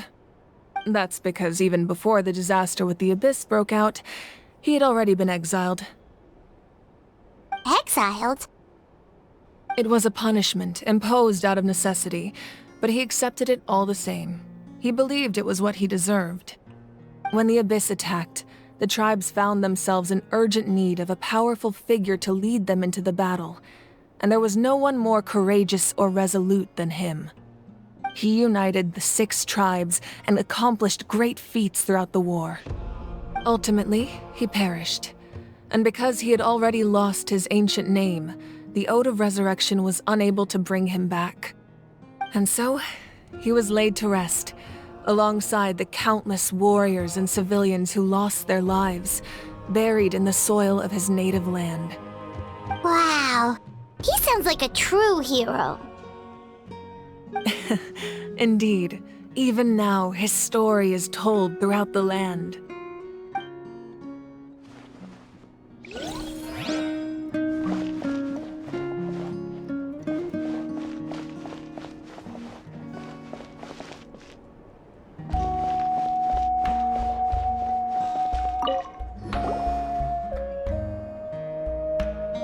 The powder still needs some time to settle, so let's wait a little longer.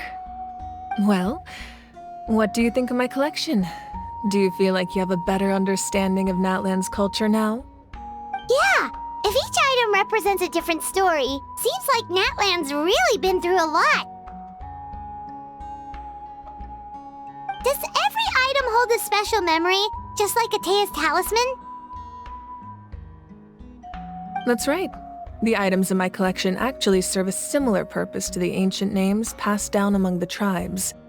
They demonstrate the true shape of time. The shape of time?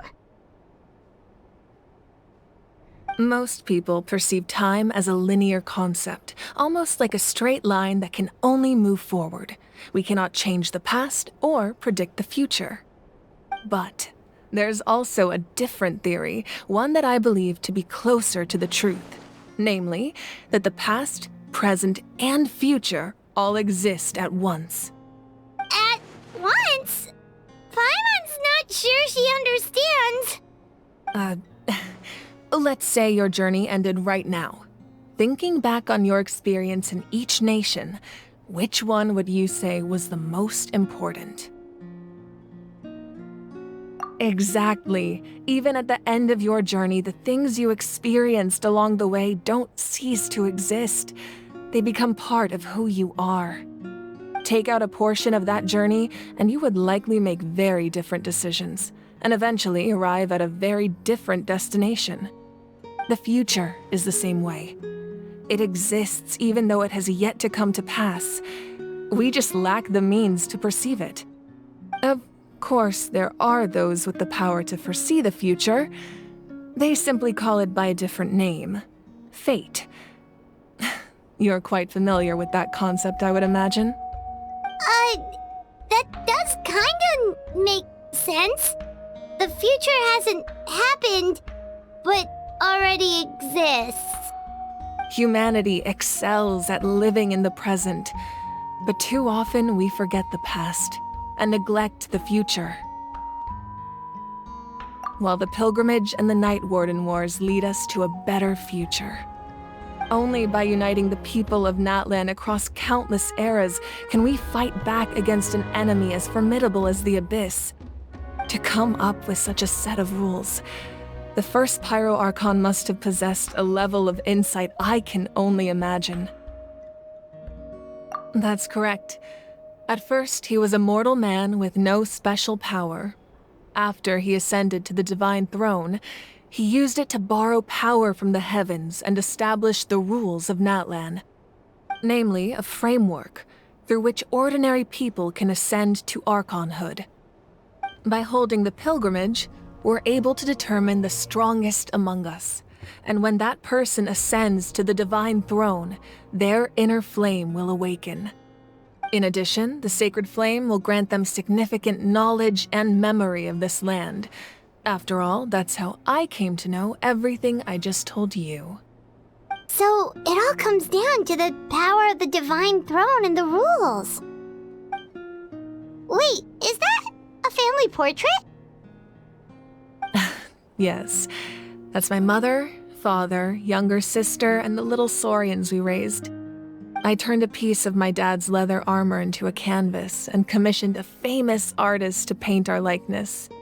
Your sister is so cute! It looks like the two of you are really close. Paimon was having a hard time thinking of an Archon as an ordinary person, but seeing this portrait, it kind of makes sense now.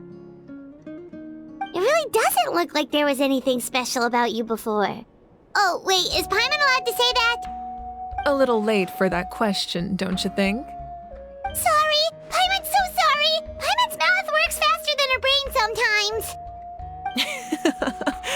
It's all right. I'd never get upset over something like that. No matter what others may say, my past is a precious part of my identity. I'm forever proud of the life I used to lead. Becoming the Archon doesn't mean you sever ties with your family. The position just comes with a lot of responsibilities, so it impacts how often you get to see them.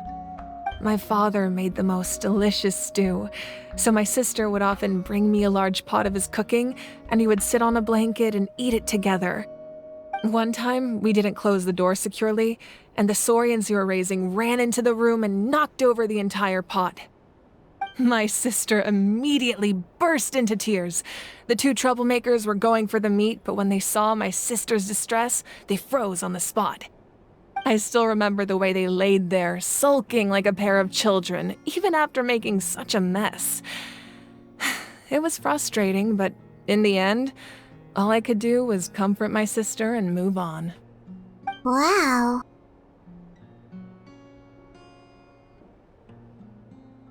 Isn't that what being a family is all about?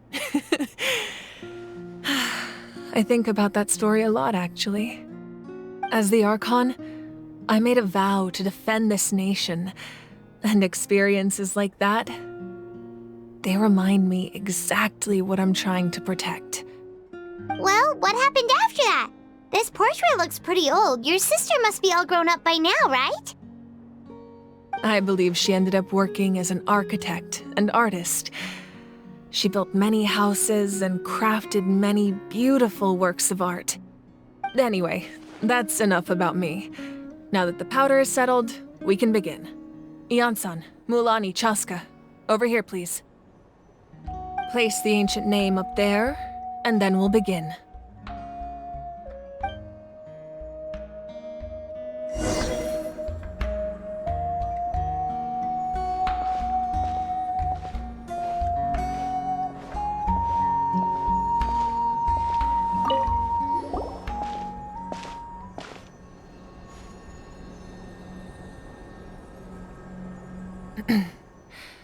Surely as the echoes of life resound through heaven and earth, so too shall our stories remain eternal. Ancient name, take us to your fated bearer. Allow her to answer our call.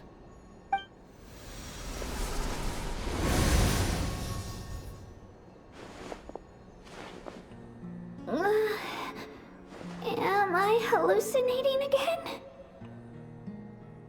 Kachina, are you okay? Huh?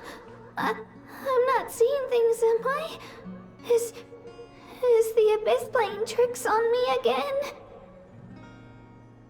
It's okay, Kachina. It's just us. We're trying to find a way to bring you back. Everyone, you have to listen to me.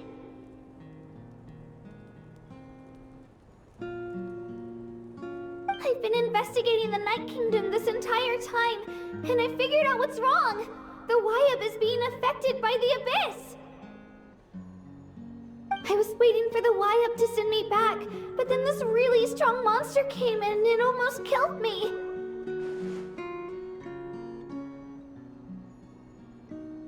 The Wayab saved me, even though its power is weakening, so I've been hiding from the monsters while trying to find a way to help. The Night Kingdom has become a huge mess, though. I keep hearing these awful sounds and seeing really horrible things. Don't listen to those sounds, Kachina. The Abyss is trying to strip you of your sanity. All you need to do is stay safe and wait for us. We'll be there shortly. It's okay. I feel so much better now that I've had the chance to talk to you guys. You don't need to worry about me. I've never been strong or special at all, really. So I don't blame anyone for forgetting about me or leaving me behind. Just knowing you care is more than enough. I'll find a way back. You don't have to put yourselves in danger to come rescue me. You're always like this, Kachina. Now's not the time to act tough. We're coming for you, and that's final. I don't know what lies the Abyss has been feeding you, but I'll tell you something right now. Nobody here sees you as a burden. You're a victor of the Night Warden Wars, a hero of Natlan. All you need to do is wait for us to rescue you, and you'll get all the applause and recognition you deserve.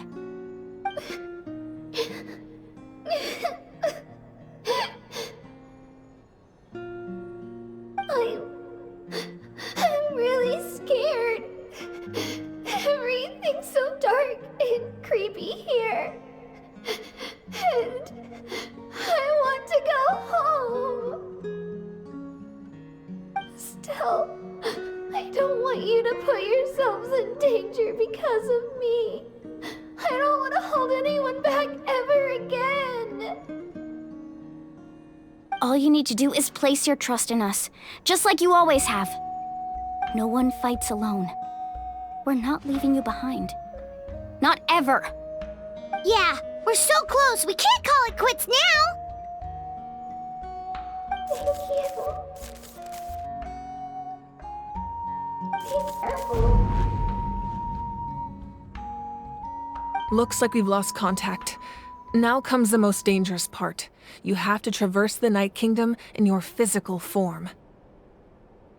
This entrance to the Night Kingdom was left behind after an abyssal invasion. Even a brief amount of time inside could expose you to corrosion. I know. I'm prepared for that possibility. All right, then I wish you all the best. I'll tell Koichi to be ready just in case. She's very experienced in dealing with abyssal corruption. That face you just made. Don't tell me you two got into another argument. No, I just feel bad for creating more work for her. I'll go with them too, Archon. The more people, the stronger the party. Thank you so much for your help, everyone. It really means a lot that you're willing to brave these dangers with me. And there's no time to lose, so let's get going. Now that I've lost my power, I won't be able to provide much practical support. But I can still keep an eye on the situation from here. Eon-san, I know it's unlikely, but if you encounter a situation you can't handle... That won't happen. I hope not.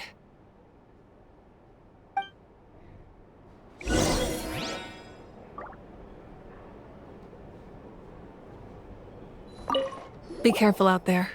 I'll observe the situation from here.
Klee can help.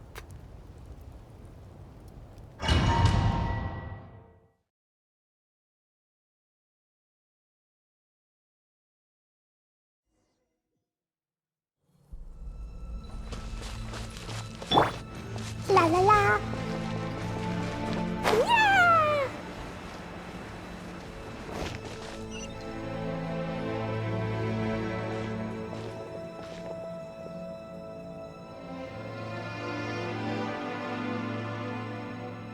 So we're underneath Natland right now? It looks nothing like Paimon was imagining. That's because in the distant past, Natlan was home to an incredibly advanced civilization ruled by dragons. Humans only established their own society after the fall of the dragons. So these are Saurian ruins?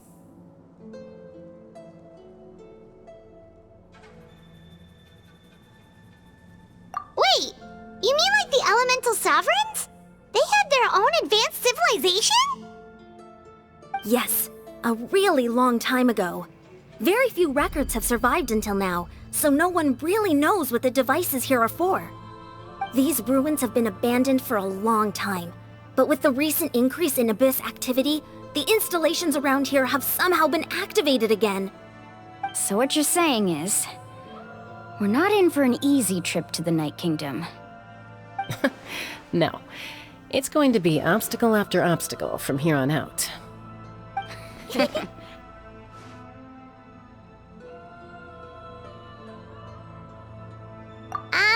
Why are you all laughing like that? It's creeping Paimon out.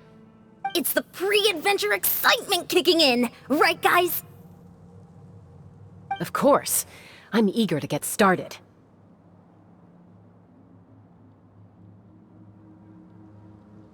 Then let's go.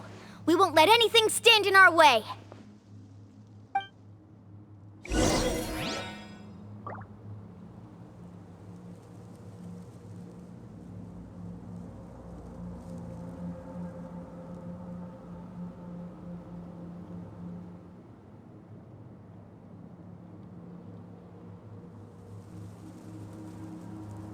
Dodoko?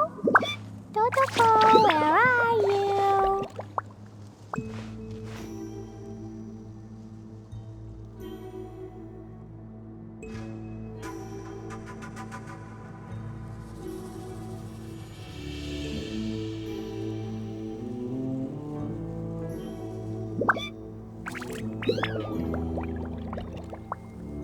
Klee was a brave girl today.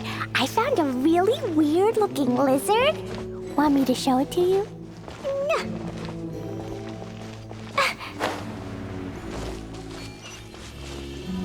Seems like the road ends here. How should we get across?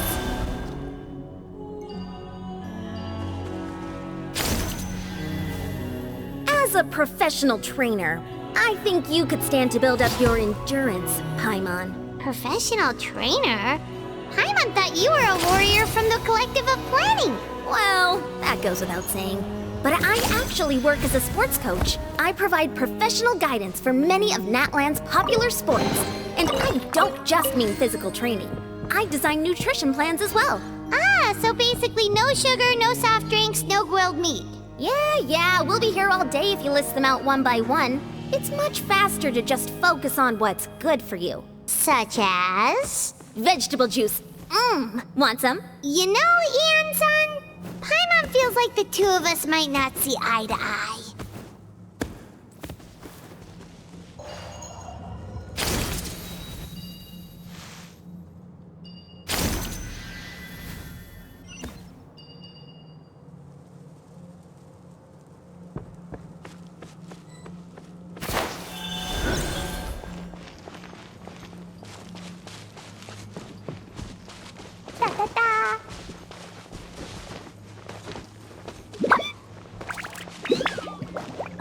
fighters look familiar. We've fought them before. Let's go. Show no mercy.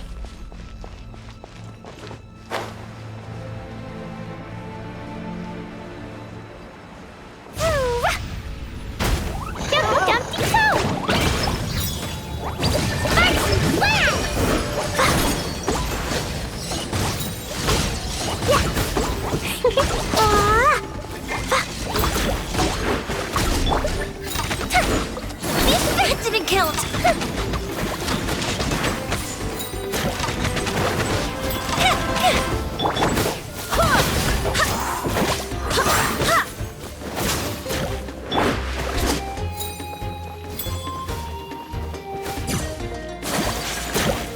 Whirling snow!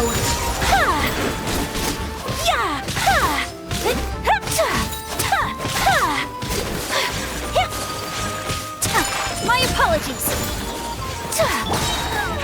Boing, boing, boom!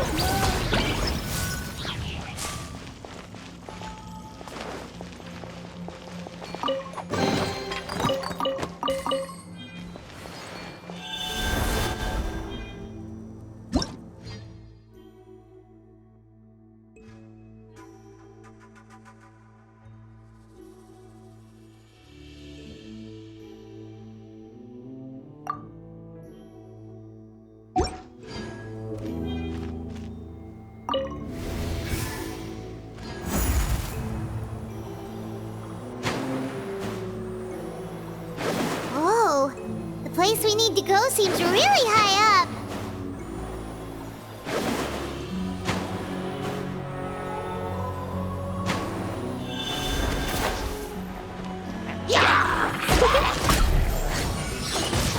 Jumpy Dumpty Go! Take flight! Kamisato art! Sometsu! Goldfish up down! Fire hazard!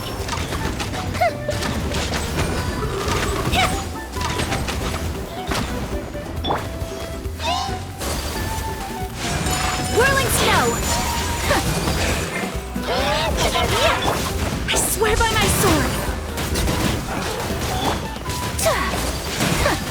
My apologies!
Sakura swirl!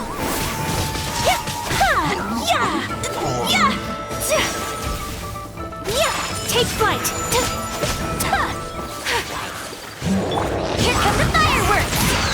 Time for a light show!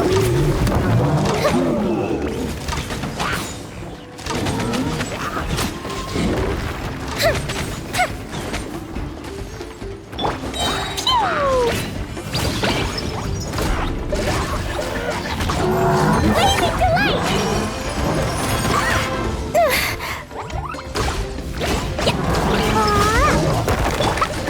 Lowest one! Wind, hear me! Whirling snow! Embrace the ice!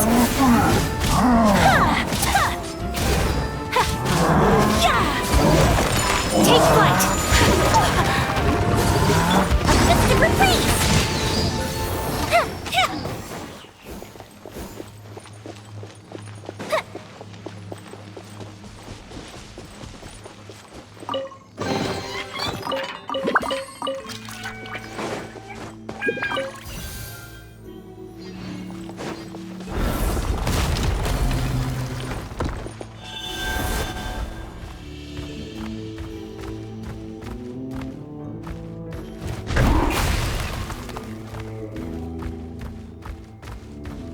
This is the final stretch. We just need to climb up, and we'll be there.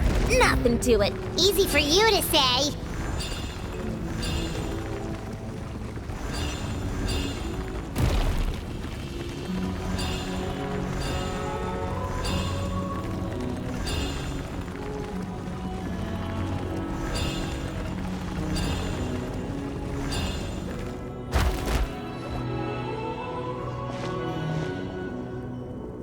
This must be the entrance the Pyro Archon told us about. The one ripped open by the Abyss. Yes. There's something in the depths of this place that feels familiar, yet also foreign. We actually have to go in there? Okay, Paimon just needs to psych herself up. Don't push her through before she's ready.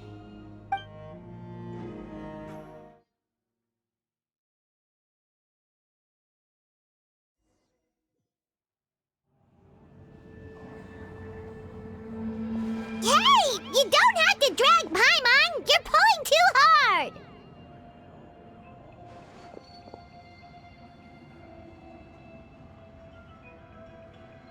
Looks like we made it.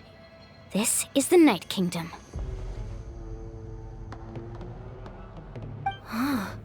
It looks so different from what I imagined in the stories. That overflow of energy is probably what trapped Kachina here in the first place. From this point forward, everything we know about the real world no longer applies. Anything can happen here. Paimon's more worried about how we're gonna make it out. We obviously can't go back the way we came. Do you see that patch of light on the ground? It's shining down from that fissure in the sky. Oh yeah, right in front of us. So that's coming from up there? Oh, it's so high up. Did we really fall that far down? Just like I said, our real-world knowledge doesn't apply here. We fell all this way, yet came out completely unscathed. If this was the real world, we'd have to climb our way back up to the entrance. But here, all we have to do is stand underneath the light and offer a prayer. That's it?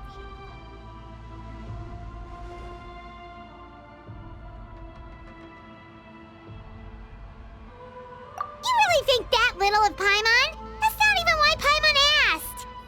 So that means all we need to do is find Kachina and bring her to this location. Exactly. This light is streaming in from the real world. It's a link between the two realms. The terrain looks difficult to navigate, and the visibility's not great either. How are we supposed to find Kachina in these conditions?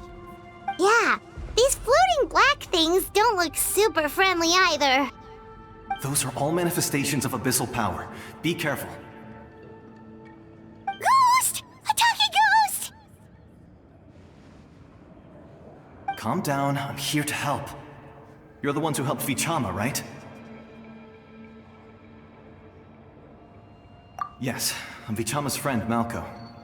I was completely lost to this realm until I sensed a mysterious power calling out to me. It's like it was seeking me out, attempting to reassemble the pieces of who I used to be. Of course, it could only do so much. I'm sorry I can only appear before you in this imperfect form. No, we should be the ones apologizing. If the Spirit Speaker's stone hadn't become corrupted by the Abyss, we could have done much more. But we had to destroy it. Otherwise, Vichama and his tribe would have been in danger. Of course. Thank you for protecting him. I never imagined that, even after all these years, he'd still take such a risk for me. Under the power of the stone, it felt like our souls were connected. Turns out even our regrets were exactly the same. Whether in triumph or death, you want your best friend by your side. Exactly. That may not be in the cards for us, but it's not too late for you. You're looking for a young girl from the Children of Echoes, right? She's being chased by an embodiment of abyssal power. I'd like to help her while I'm still in this form, so follow me. Be careful. This place has been severely corroded by the Abyss. Paimon didn't realize it had gotten this bad. It's like a seething volcano ready to engulf our world at any moment.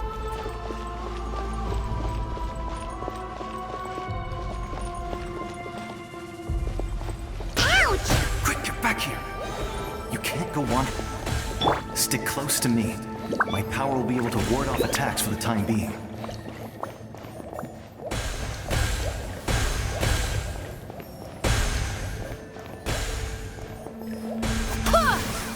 We won't be able to keep this up. Let's try another route. This way.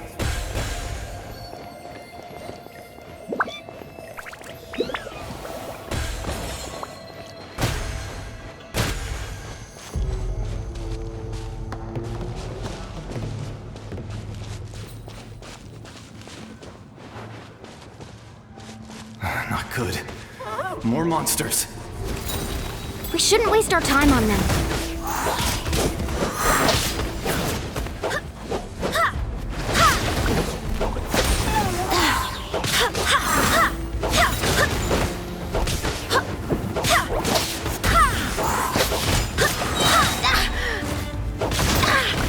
Barbados, guide us. Dumpty Dumpty Go!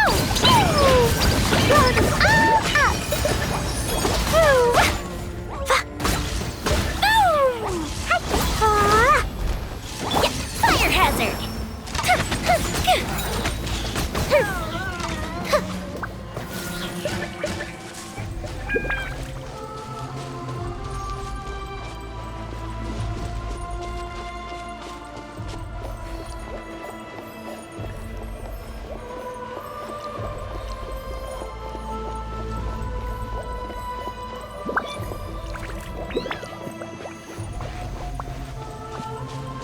Oh, Paimon can't see anything! It's easy to get lost here. Just stick close.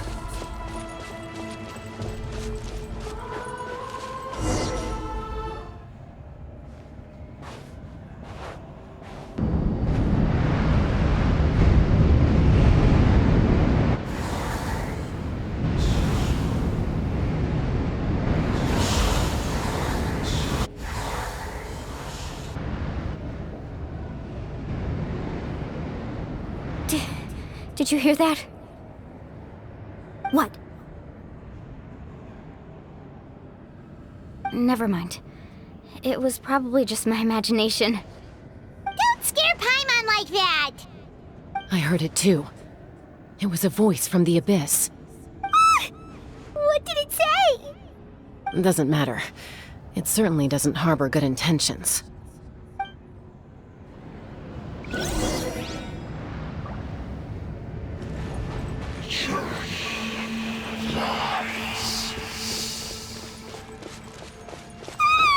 Paimon just heard it too!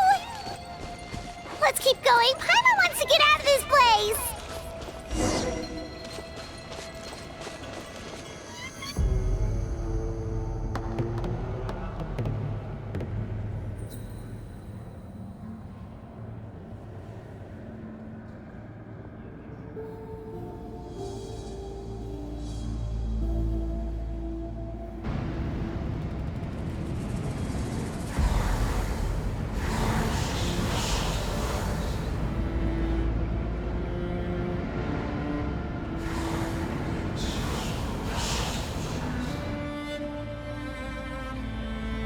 We're here, Kachina! Oh, honey? You made it! Looks like our reunion will have to wait until we take care of these monsters. Good idea. Let's go!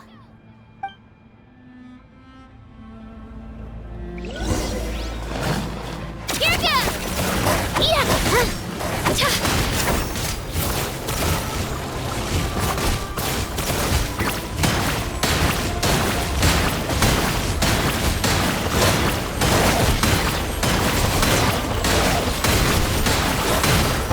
It's nothing. I can walk it up.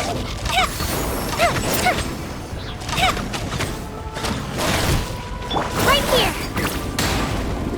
Drilling down!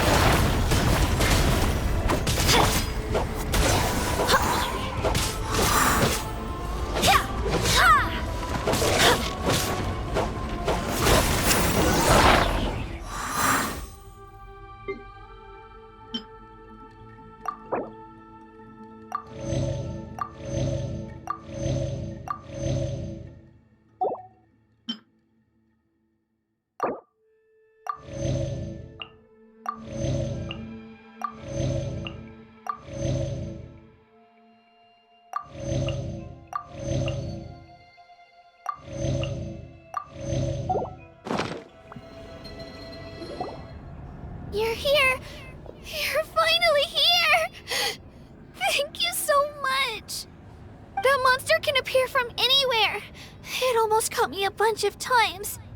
The YUP's power helped keep me hidden, so I just tried to stay out of sight until you got here. Atta girl. You did so well. And most importantly, you weren't hurt. Should we start heading back then? Actually, I have a request. Will you come visit the YUP with me? I can't exactly put it into words, but something's wrong with the Ode of Resurrection. And I know it has something to do with the contamination from the Abyss. That was the Pyro Archon's theory as well. Everything we've seen here certainly seems to back it up. In the Night Kingdom, there are 6 main totem poles representing the YUP of each tribe. You can think of them like the body of each YUP.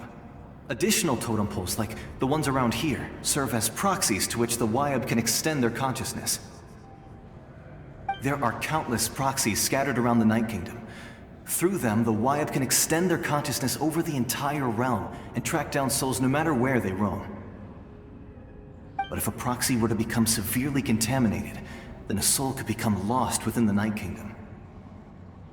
Judging by the current situation, I don't think we're dealing with just one contaminated proxy. Even if we could drive back the abyssal power from one of them, that probably wouldn't even put a dent in the problem. Still, we can't just leave the YUP to suffer. It's protected me this whole time. I agree. We might even manage to draw out the monster that's been hunting Kachina. Getting rid of the monster might slow down the deterioration of the Night Kingdom.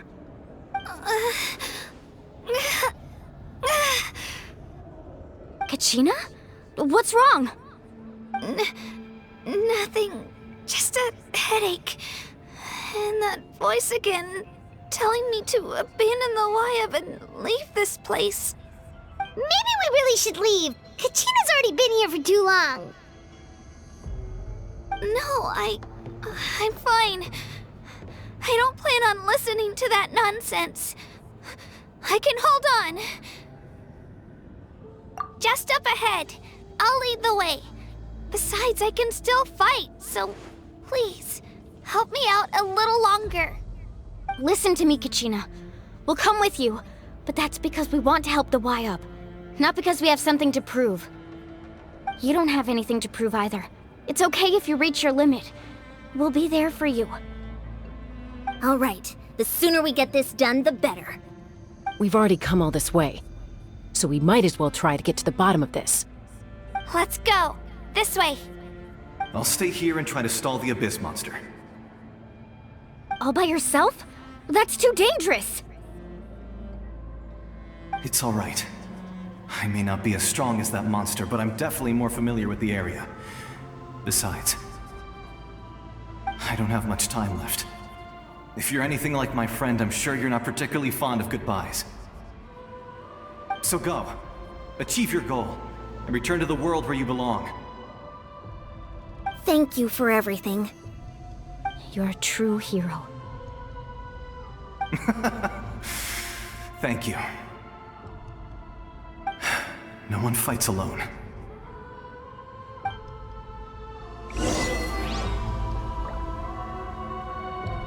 Does your head still hurt? Let me help you walk.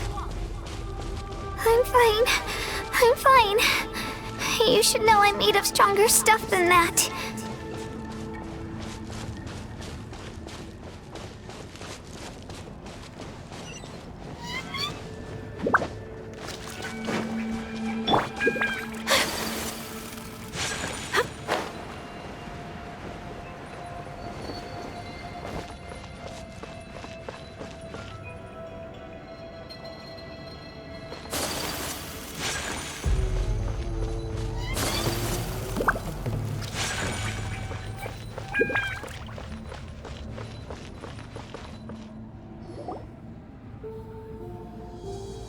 YUP? YUP! I'm back! My friends and I are here to heal you. YUP? Can you hear me? YUP?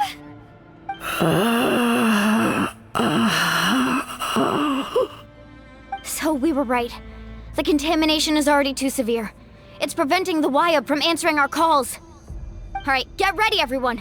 Time to purge the abyssal energy from this place.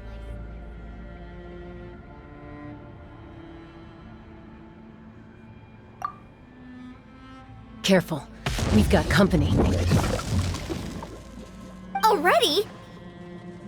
You really think that puny soul could slow me down? Courage in the face of futility is pure folly. He tried to get in my way, so I disposed of him. You killed Malco? He would have dispersed with or without me. Rather than worrying about him, I would urge you to focus on yourself. You may have defeated others of my kind in the past, but underestimate me now, and it will be to your peril. No, the power of the Abyss is intoxicating. The destruction it seeks captivates like a masterful work of art. I strive only for the opportunity to see it up close. I thought this naive little girl was an exception, but it turns out humanity is full of lambs willing to offer themselves up to the slaughter. That is the tragedy of your short lives. You understand nothing of all-encompassing power. Ancient names, pride, friendship, all empty ideas invented to give you a false sense of self-worth. They possess no power at all. The Pyro Archon created those grandiose ideals out of pure selfishness.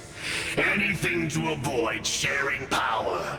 Anything to avoid handing over the primordial gift to ordinary people like you. Don't believe me? Then ask yourself, why is the Pyro Archon strong beyond measure, while you, Kachina, remain so pathetically weak?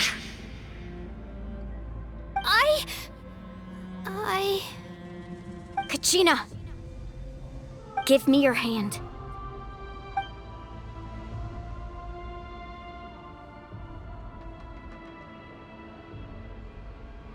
Feel that? I'm right here next to you. Thanks, Moalani. You're right. I have nothing to fear. Because I'm not alone anymore. You're right. Maybe comforting ideals don't have any power. But you also couldn't be more wrong. You've never had to work for your own strength, so you will never understand the true source of our power. What? The courage we have to stand before you and not back down? It comes from our friendship. The power lies not in the ideal itself, but in our commitment to upholding that ideal, and in our decision to stand together and fight! Well said! Let's go, Kachina. It shouldn't take more than 2 of us to handle an enemy like this. Sorry in advance, but you deserve what's coming to you! There aren't many in Natlan who can beat us when we're together. It's time he got a taste of that kind of power.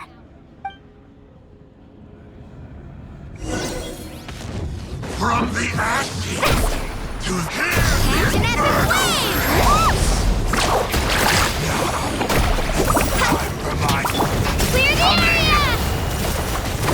Yeah!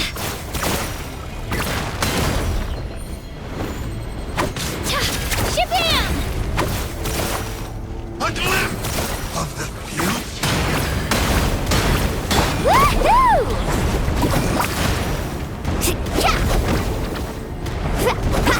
Need a surf? Carving wave! Privacy of this world is already. We won! We actually won!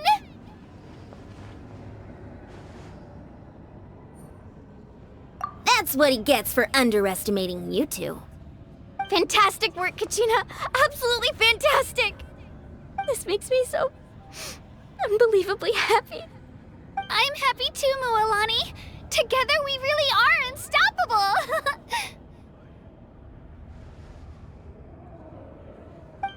Huh? What's happening?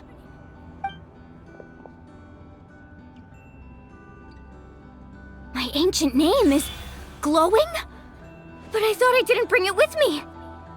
It's probably a projection from the real world, but that doesn't explain why it's glowing all of a sudden.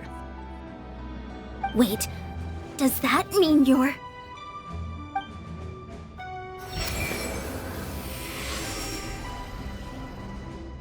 That was a bold move. Diving headfirst into the fire to save your friend, especially in a place so overrun with abyssal corruption.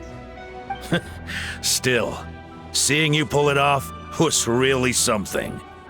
Everything you said was exactly right. As isolated individuals, we stand no chance against the power of the Abyss. It took years' worth of scars, and lots of unnecessary suffering, for me to understand that for myself. The Pyro Archon's plan will unite us as one. Everyone has a part to play. Only then will we have the power to defeat the strongest of foes. Who are you? Tupac, a warrior from the people of the Springs. I fought against the Abyss during the invasion 500 years ago. I've heard that name before. You were the giant who saved all of Natlan. Since you were able to awaken my words from your ancient name, that means you have fully embodied the aspirations of the Wayab. Under the name Umoja, you shall unite the tribes and save Natlan from its impending doom. Me? As long as blood still runs through your veins, even the tiniest spark of steel against stone can ignite a flame. Its blaze will become one with the gaze of all Natlan. Even amid everlasting darkness, our bonds remain eternal.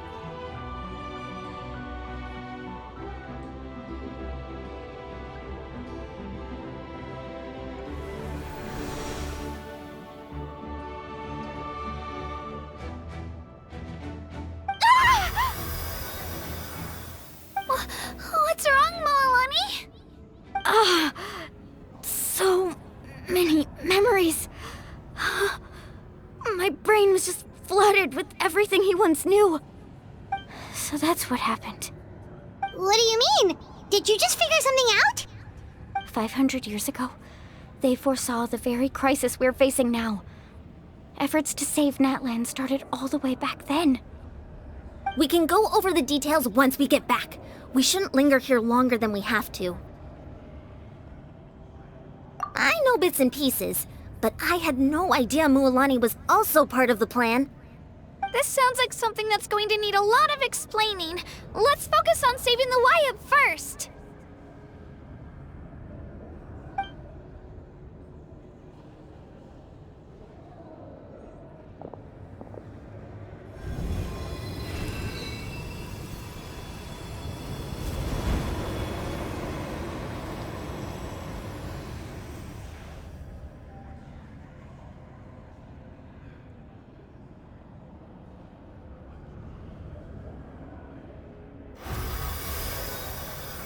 Okay, that should be enough.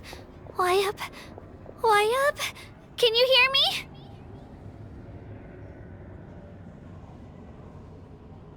I hear your voice, Kachina. My dear child. Great.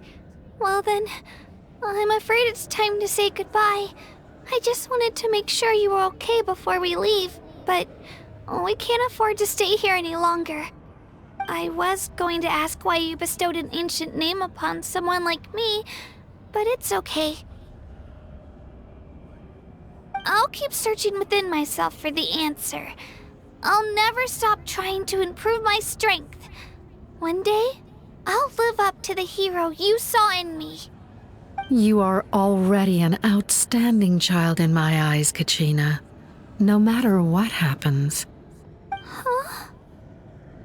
You are all my most beloved children. It has always been my honor to protect and nurture you.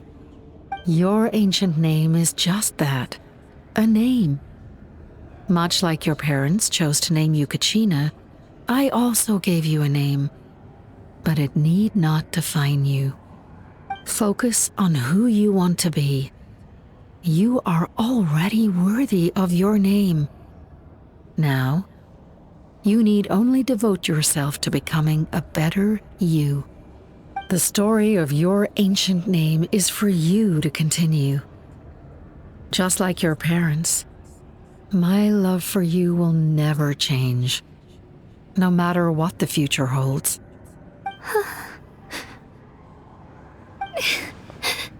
Thank you, Wyatt. It gladdens me to see the Pyro Archon's plan move another step towards completion. But it's time for you to leave this place. The situation here is getting worse. Go now, my children.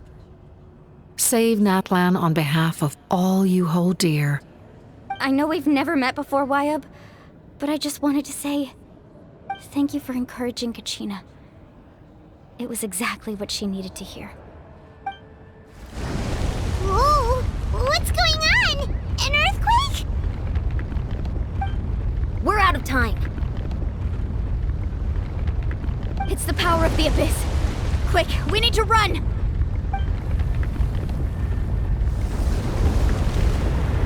It's a Sealy! The Sealy opened the way for us!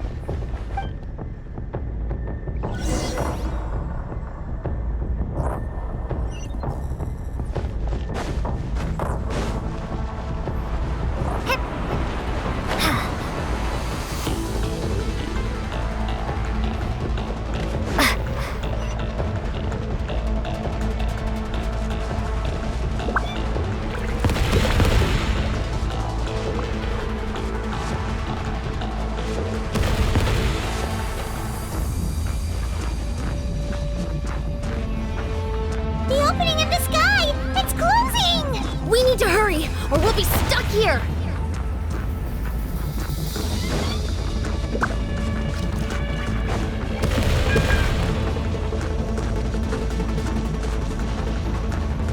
Watch out for the falling rocks! Quick, through the middle!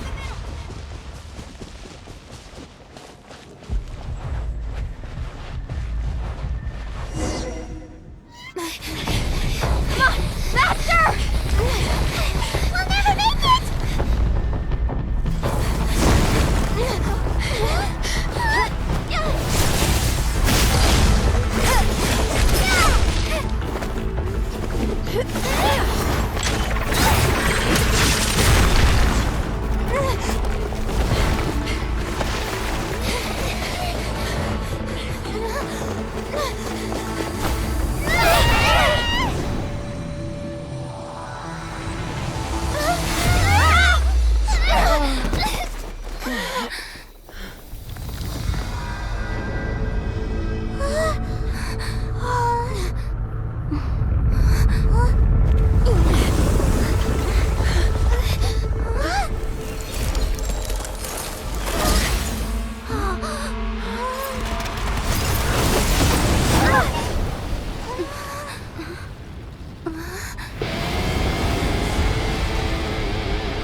You've done well. Now come home.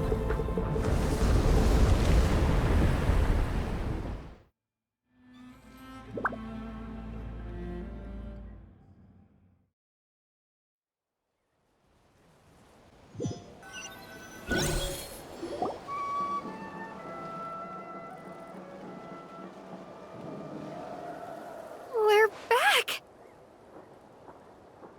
The Pyro Archon saved us. But she's not here. Yeah, didn't she say she used it all up? She's still in the speaker's chamber. What we saw in the Night Kingdom was just her consciousness. So you're saying her consciousness did all that? Every great display of power comes at a price.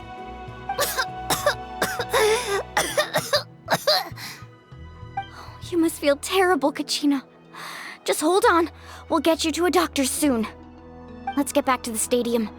The Pyro Archon said she'd have a doctor waiting for us. I recommend getting a full checkup, just to make sure no damage gets left behind. Paimon feels okay. What about you, Traveler?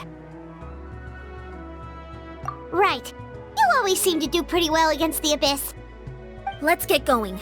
We need to share what we learned in the Night Kingdom as well. Right. The Wyatt mentioned something about the Pyro Archon's plan. What is it exactly? I'll let her explain everything. We're all a part of the plan now. Every move we make from here on out will decide Natlan's ultimate fate.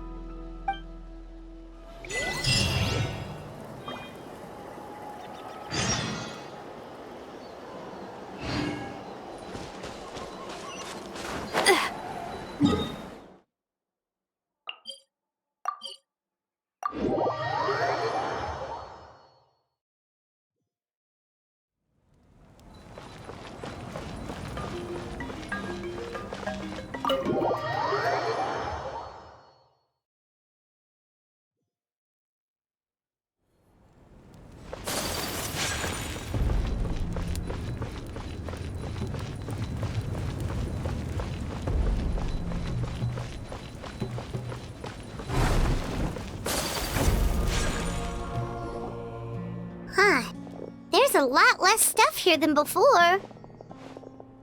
It's good to see you all here in one piece. I know you must have a lot of questions, but let Koichi check you over first. It's best not to let any lingering effects of the Abyss go untreated. Thank goodness you made it back. I came here as soon as the Pyro Archon told me about your plan. Take a seat, everybody. I'll examine you one by one.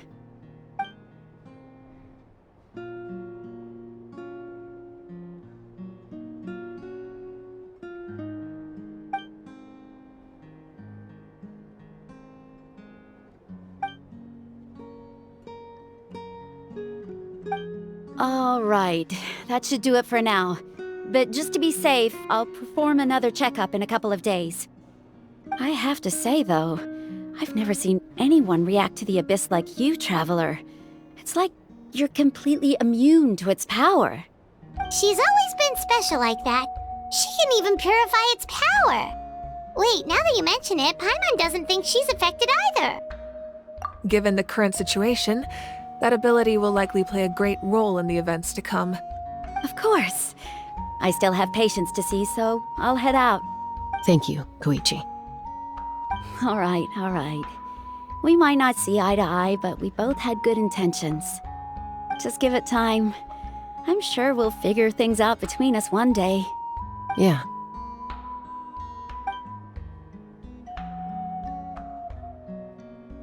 All right.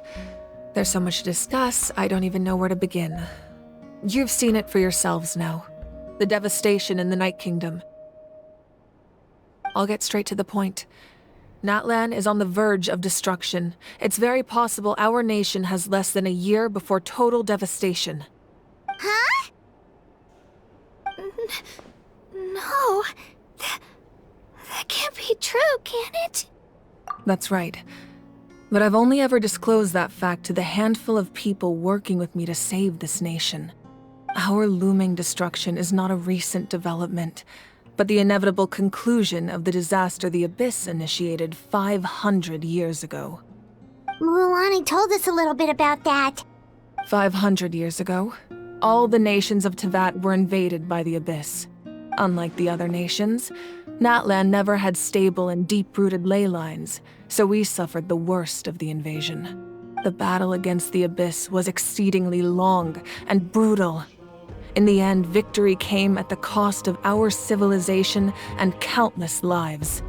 Even then, it took centuries of solving the disasters caused by the Abyss to finally achieve the peace we know today. And still, this is but a superficial victory. The forces of the Abyss have merely been driven back underground. Their threat to Natlan remains as real as ever. I'd never have guessed. The problems plaguing the Night Kingdom are all the more complicated because that realm is essentially functioning as Natlan's ley lines. Immediately after the war, our calculations estimated that we would have a maximum of 500 years before the Night Kingdom was completely lost to the abyss. But at that time, we were a nation of the destitute. Our people no longer believed in victory, nor did they hold hope for the future. Our civilization was dying, our faith crumbling, and the line of power passed down from the Wayab nearly severed. If we didn't bring the nation back together, it would be foolish to even dream of defeating the Abyss in the future. So, the Archon had a long and involved discussion with the heroes of each tribe, and finally came up with a 500-year-long plan to save Natlan. So that's what happened. After finding Kachina, I encountered a strange figure who gave me a series of new memories. Since the plan was mentioned in those memories, I guess I've been chosen to play an important role in it. But there's still something I don't understand. Those memories showed me the Pyro Archon from back then. And it was you. Huh? But that doesn't make any sense. The Pyro Archon is supposed to be human. It's impossible for a human to live that long. That's right. The hardest thing for humans to overcome has always been time, or rather, the natural limitations of our lifespan. A god can extend a human's life by using a certain amount of divine power, or subjecting them to a curse. But, as we all know, Natlan doesn't have gods like that. We can only rely on our own methods. A human life is like a flame destined to be extinguished. 500 years ago, I placed my life within the sacred flame. Only by dying before my time could I have the chance to wake up again. So, in other words, this is your second life? Yes. We only managed to defeat the Abyss all those years ago because the tribes came together as one. If the Natlan of the future was to have a fighting chance, the Pyro Archons that came after the war had to rebuild the decimated tribes. The goal was to reunite the people and restore the strength of each tribe's Wayab. Once a tribe was back to its full strength, the tribe's Wayab would select a hero, indicating the tribe was once again ready for war. The Chosen would then stand by my side in defense of our nation, just like great heroes of old 500 years ago. So that means I'm one of the Chosen? That's right. You bear the ancient name Umoja, the same one held by the hero from your tribe 500 years ago. It means unity. After your adventure in the Night Kingdom, I trust you've come to fully understand the meaning of that name. So in other words, you always knew who the Wayab were going to pick from each tribe? Yes. According to the plan, each tribe was supposed to have been fully restored by the time I awoke. But something went wrong along the way. The 6 heroes successfully inherited the ancient names from 500 years ago, but the intel regarding the plan wasn't passed on to them. Once again, it comes down to the deterioration of the Night Kingdom. Communication between the Sacred Flame and the Wayab has been blocked. Just like how the Ode of Resurrection failed to bring Kachina back. Exactly. It's just another tactic the Abyss is using against us. The Abyss may not possess intelligence, but its methods certainly aren't easy to counter. If we want to unblock that information from being passed on, my presence alone isn't enough. The ancient name-bearer must establish a greater connection to their name. So, I've tried my best to help them from the sidelines.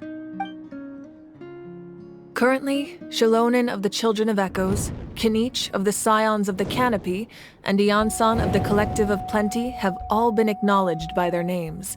During your adventure, you too earned the acknowledgement of your Wayab, Mualani. In the process, you gained the memories stored within your name. But we have less than a year! Yes, but we have no choice. We cannot start the plan until all the heroes have been gathered. That's also why I haven't been able to take action despite the urgency of the situation. But if you knew this whole time, why didn't you just tell me about my role in all this? Wouldn't that make everything go a lot faster? Perhaps, but the opposite could also be true. Knowing your destiny too early could mean failing to realize your full potential. Just like your determination to save Kachina, I hope your commitment to this endeavor comes from your own strength of will, rather than a sense of obligation. So I suppose you're not going to tell us who the final two heroes are then? That's right. Their time is yet to come. Putting pressure on them beforehand will only hinder their development. I can only trust in the judgment of the Wyab. I have never believed I could solve this crisis alone. In fact, it was precisely because I chose to trust and rely on others that we managed to get this far. Natlan's salvation lies not in its Archon or any singular individual, but in us all. You're quite perceptive, aren't you? I thought I might get away with avoiding the topic. Huh? Oh, right! All of the stuff you stored here before, where did it all go? Even though I sacrificed my power, I still needed a contingency plan to ensure you would make it back from the Night Kingdom. After all, I was the one who allowed you to take that risk, and Mualani has an important role to play in my plan. In addition to their sentimental value, the items I stored here held a much more important purpose: fuel. Fuel? Ah, so back then, that's why you... Yes. The stories embodied by those items are certainly important, but there's an even more significant trait they all share. Every item belonged to a hero of Natlan. Over time, they became imbued with a certain amount of contending fire from being carried in battle. On their own, each item's power is limited, but together, their combined effect can prove quite useful in a dire situation. By burning those items, I was able to activate the contending fire stored within them to open the boundary between the two worlds. It was a rather crude approach, so all their power was depleted in an instant, as you can see. But weren't they all precious treasures? What about their stories? That's exactly why I dragged you all here. No matter what, I never wanted the Pyro Archon to have to use that power. Oh, I'm so sorry. You have nothing to be sorry for. You all deserve my thanks, actually. If you hadn't saved the totem pole, that area of the Night Kingdom would have been forever lost to the abyss. And then, it would only be a matter of time before the Children of Echoes was met with disaster. Besides, when those heroes entrusted their belongings to me, or the Pyro Archon of their time, it was out of a desire to contribute to Natlan's survival. If they knew those items helped save the present-day heroes of Natlan, they would not mourn their loss. Even when you put it that way, I still feel bad. There's no need. Remember what I told you about time? The people and the events of the past are never truly lost to us. We simply carry them with us in a different form. In that sense, we didn't lose anything at all. If you still have regrets, let them fuel your resolve in the battles to come. Your deeds will become new legends and nurture new forms of power just like the items once stored here. Well, we'd still like to return the favor. Well, if that's the case, just treat me to a drink sometime. Now that Kachina has returned, we can finally hold the victory feast and celebrate your team's triumph in the Night Warden Wars. And we could all use the rest, that's for sure. Plus, you'll be able to silence everyone who doubted you once and for all, Kachina. Still, now that I know the danger we're facing, having a victory feast doesn't feel right. Try not to let it get to you. It's important to stay calm. Worrying about it will only affect your judgment. All right, you should head out. I'll join you in a bit.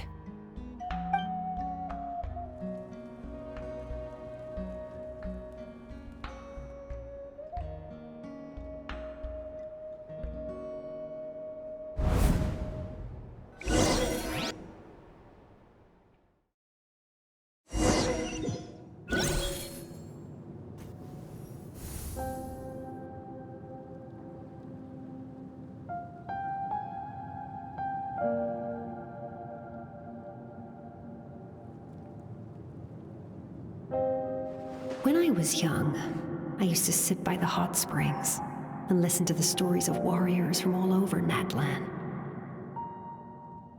They attract people from all walks of life. Friends come easy here, no matter what tribe you're from. The people of the springs have never claimed the hot springs as their own private property. They are there to bring all hot spring buddies together. It's been really nice, seeing the children of my tribe get older. It's helped me gradually understand the true value of the springs. I've witnessed their energy, their determination, their absolute passion for life. Even when they cause trouble, I never managed to hold on to my anger for long. It's unbelievable how quickly they worm their way back into my good graces. I'm certain Mualani will become a great warrior when she grows up. She possesses infinite potential. I can see it. One day, when I'm no longer in fighting form, I'll come here and tell stories to all the children, just like those warriors did for me. So you better get busy, Pyro Archon, or I'll end up running out of stories.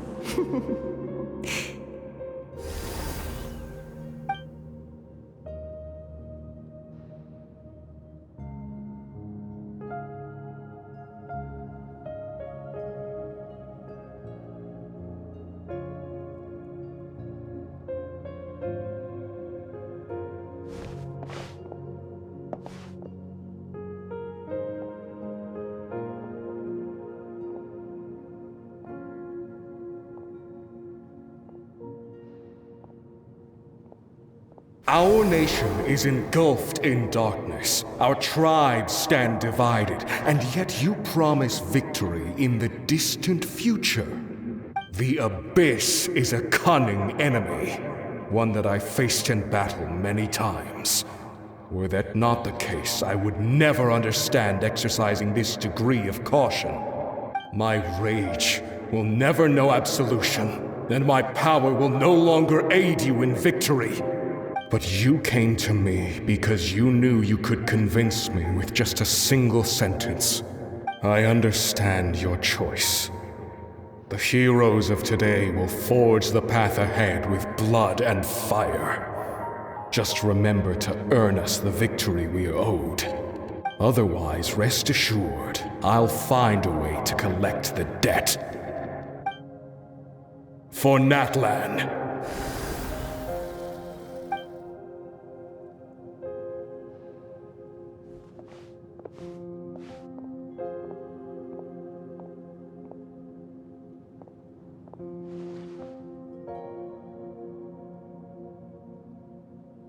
So, you're gonna head 500 years in the future to serve as the Pyro Archon again? But what about the you from right now? You're just gonna die. You can't ask her those questions and expect her to answer, my dear. The decision is hers to make, and she deserves our support. We will do everything we can to rebuild the tribes. Don't you worry. Even across time, we will all do our part to fight for Natlan's future. Yeah, Mom's right. We'll always believe in you, sis. Seriously though, Dad should be here. Where is he? I imagine he didn't know what to say, so he chose not to come at all. Don't take it to heart, my dear. That's just who he is. Just remember, no matter what happens in the future, we will always love you.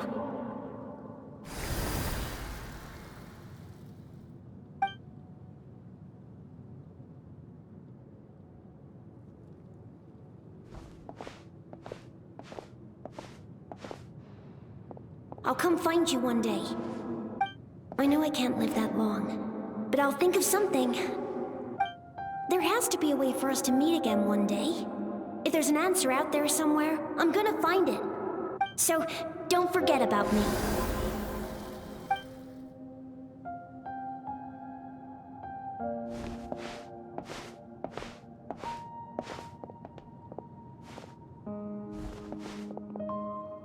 If that's your decision, then you have my full support, Archon. May our children live to see such a lovely son. For Natlan! No one fights alone.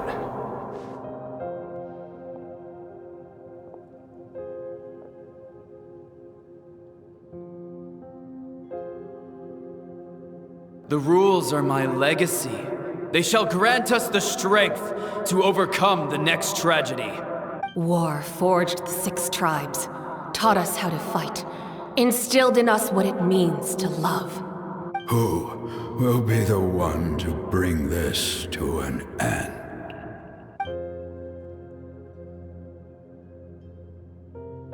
We are the inheritors of memory and legend. Those who grew alongside sun and wind. Those who forged our own destiny and future. That is Natlan's fire. The lifeblood of our nation.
You here for the victory feast too?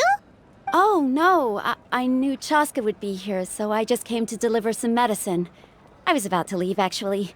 But it's not that I don't want to celebrate Kachina and the others. I'm so glad she made it back. It's just... well, I'll make things awkward if I'm around my sister right now. Ah, well, you two had a fight, so Paimon can understand. She didn't cause any trouble during your trip, right? Yeah, she was super helpful. She gave us a lot of useful information about the Abyss. That's good. That's all I needed to know. Is there a reason you asked? You were pretty outspoken when we first met, but now it's like you're holding something back. Maybe it seemed unreasonable, picking that fight with her before you left, but I did it for a reason. Her impulse to fight is extremely strong. Her mental strength helps her rein it in, but she still loses control sometimes. I had no idea what you might face in the Night Kingdom, so I didn't want to take any chances. So what you're saying is... Okay, so maybe it sounds a little stupid, but it works pretty well. It helps her keep her cool for a little while, at least. Anyway, I'm just glad you were able to make it back safe and sound. That's all I wanted. But do you really have to go that far? Can't you just talk it out? No way. Chaska never opens up about her own pain, especially to her family. She can't learn about this. or it'll be even harder to help her. I appreciate the understanding, and don't worry. I'll find a way to help her ease this burden. Anyway, I need to get going. Enjoy the celebration. Oh, and if you ever need a doctor, you know who to find. Huh. Who would have thought there was a deeper reason behind their arguing? In the end, it's all the Abyss's fault. Paimon's had enough of them.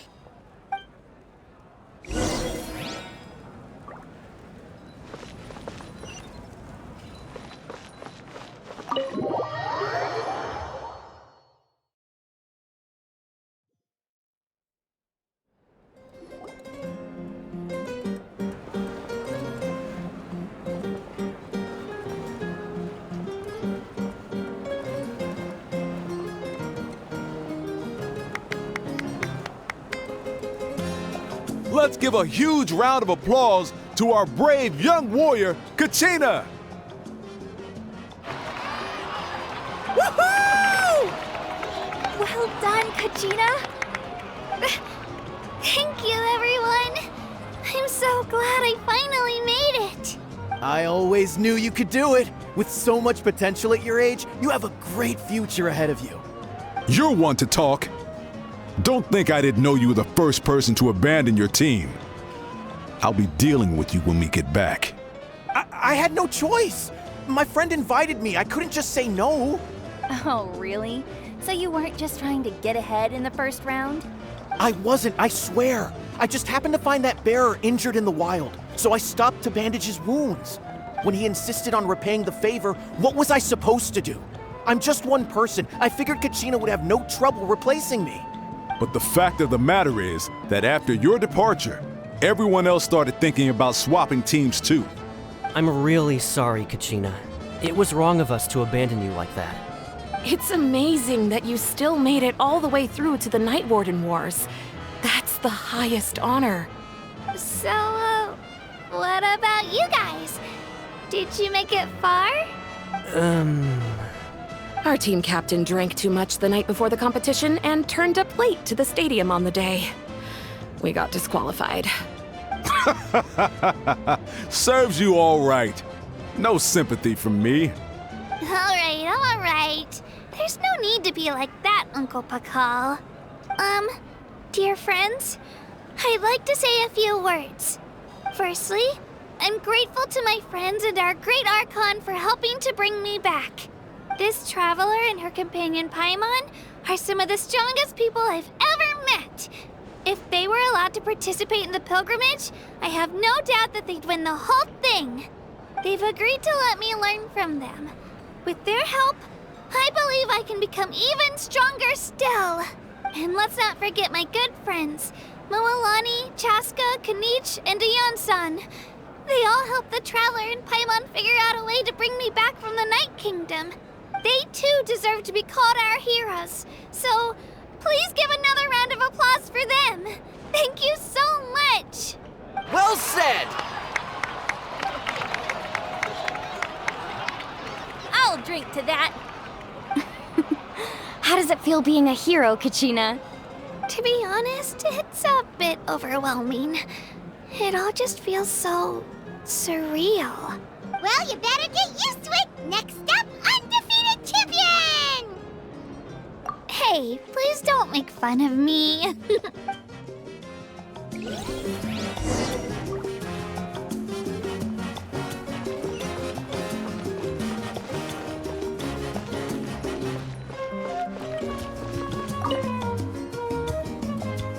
You're here.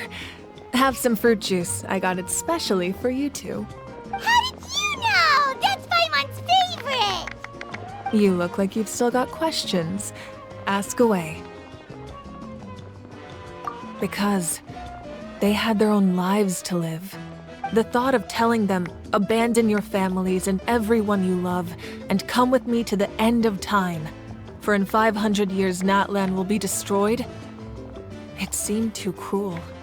You could just as easily point out that everything in this world would come to an end eventually. But life is short.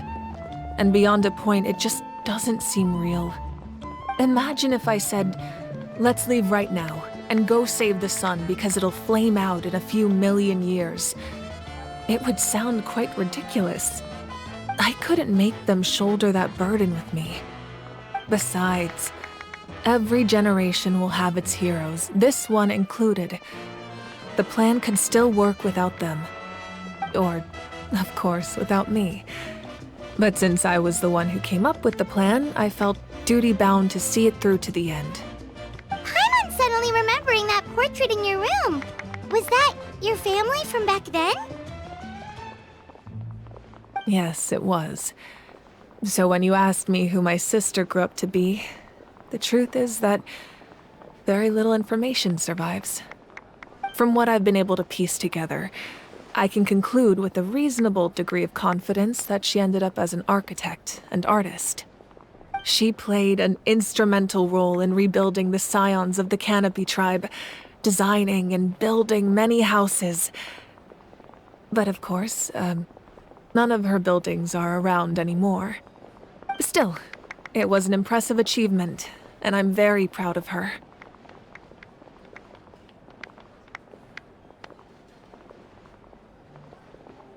You feel loss keenly. It seems to stir up feelings of regret in you. But this is something I have long since come to terms with. This is a war, and there can be no war without loss. I am already far more fortunate than those who lost their lives to the Abyss. The people of Natlan look to me as their Archon, and the weight of their expectations is mine to bear. I must see our fate through to the very end, no matter what I may find there.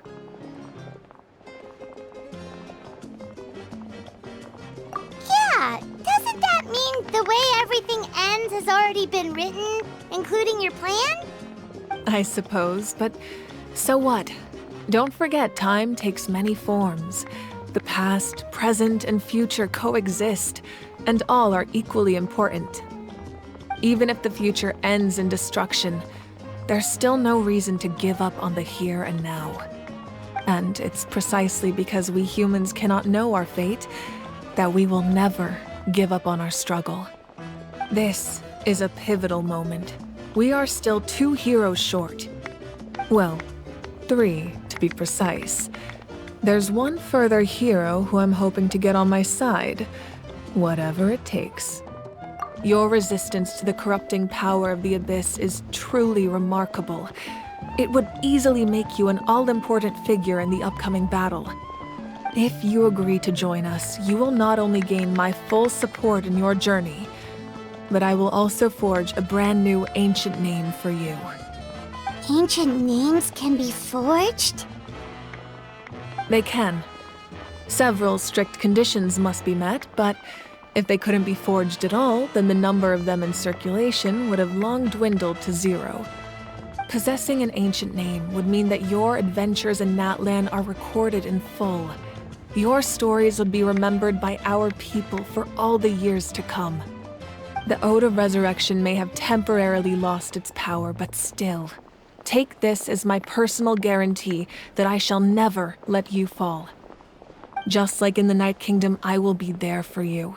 That is a promise I will fulfill at all costs. This nation always honors its heroes. Yeah, we can't just ignore the situation here. Wonderful. Then I'll reach out to Shilonen right away. She's the one who will forge the name. We've never forged an ancient name for an Outlander before, but I trust she'll find a way.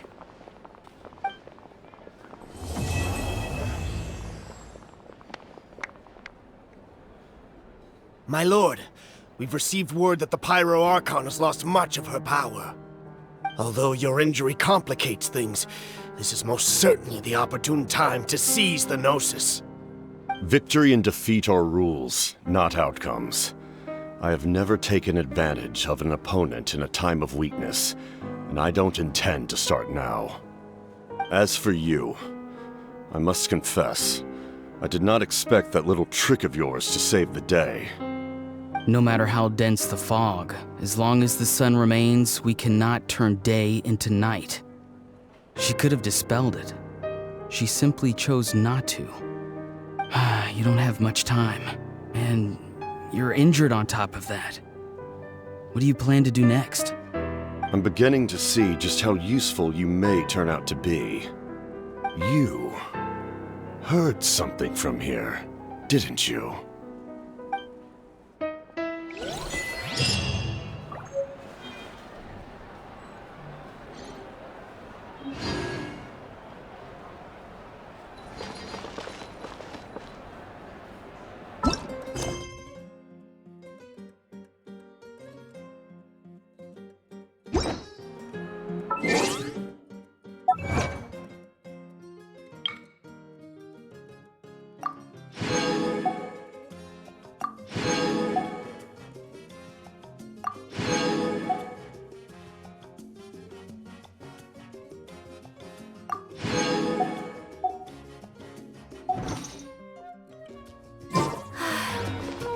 I only wish life... Oh, something else you'd like to ask? Well, our intel suggests he hasn't made any new movements yet. Although Kenichi's investigation helped us confirm that he's being aided by someone from the Masters of the Nightwind. I'm getting closer to narrowing down who that may be, but it's still unclear whether this person aided the captain out of willingness or coercion. If you learn anything about this during your adventures, please let me know. Oh, something else you'd like to ask? The Abyss is the most formidable enemy in all of Teyvat. In the beginning, it took failure and tragedy to even begin to learn how to fight back. All of the methods you've seen in other nations were developed based on experience and insight passed down over generations. We know them to work, but few of us actually understand why. It's the same for the method we use here in Natlan. Ever since ancient times, elemental energy has been one of our most reliable weapons against the Abyss. As for the principles behind it, I'm afraid you might have to seek answers from someone older than the position of Pyro Archon itself. Oh, something else you'd like to ask? That also comes down to the long-standing effects of the Abyss. Our people's survival is inextricably tied to the Wyab, but their power has its limits. They cannot offer our people the same degree of protection outside our borders. In fact, people who do decide to leave often suffer from memory loss and emotional issues. Everyone in Natlan understands this. That's why our people never leave without a good cause. Even if someone is left with no choice, the chief of their tribe must seek approval with the Wyab to grant them leave. And the Wyab have always been very strict about granting that approval, since extending protection beyond our borders means consuming power reserved for our fight against the Abyss. Still, there's no need to worry. The Wyab extend their protection to all within Natlan, including visitors from afar. Oh, something else you'd like to ask?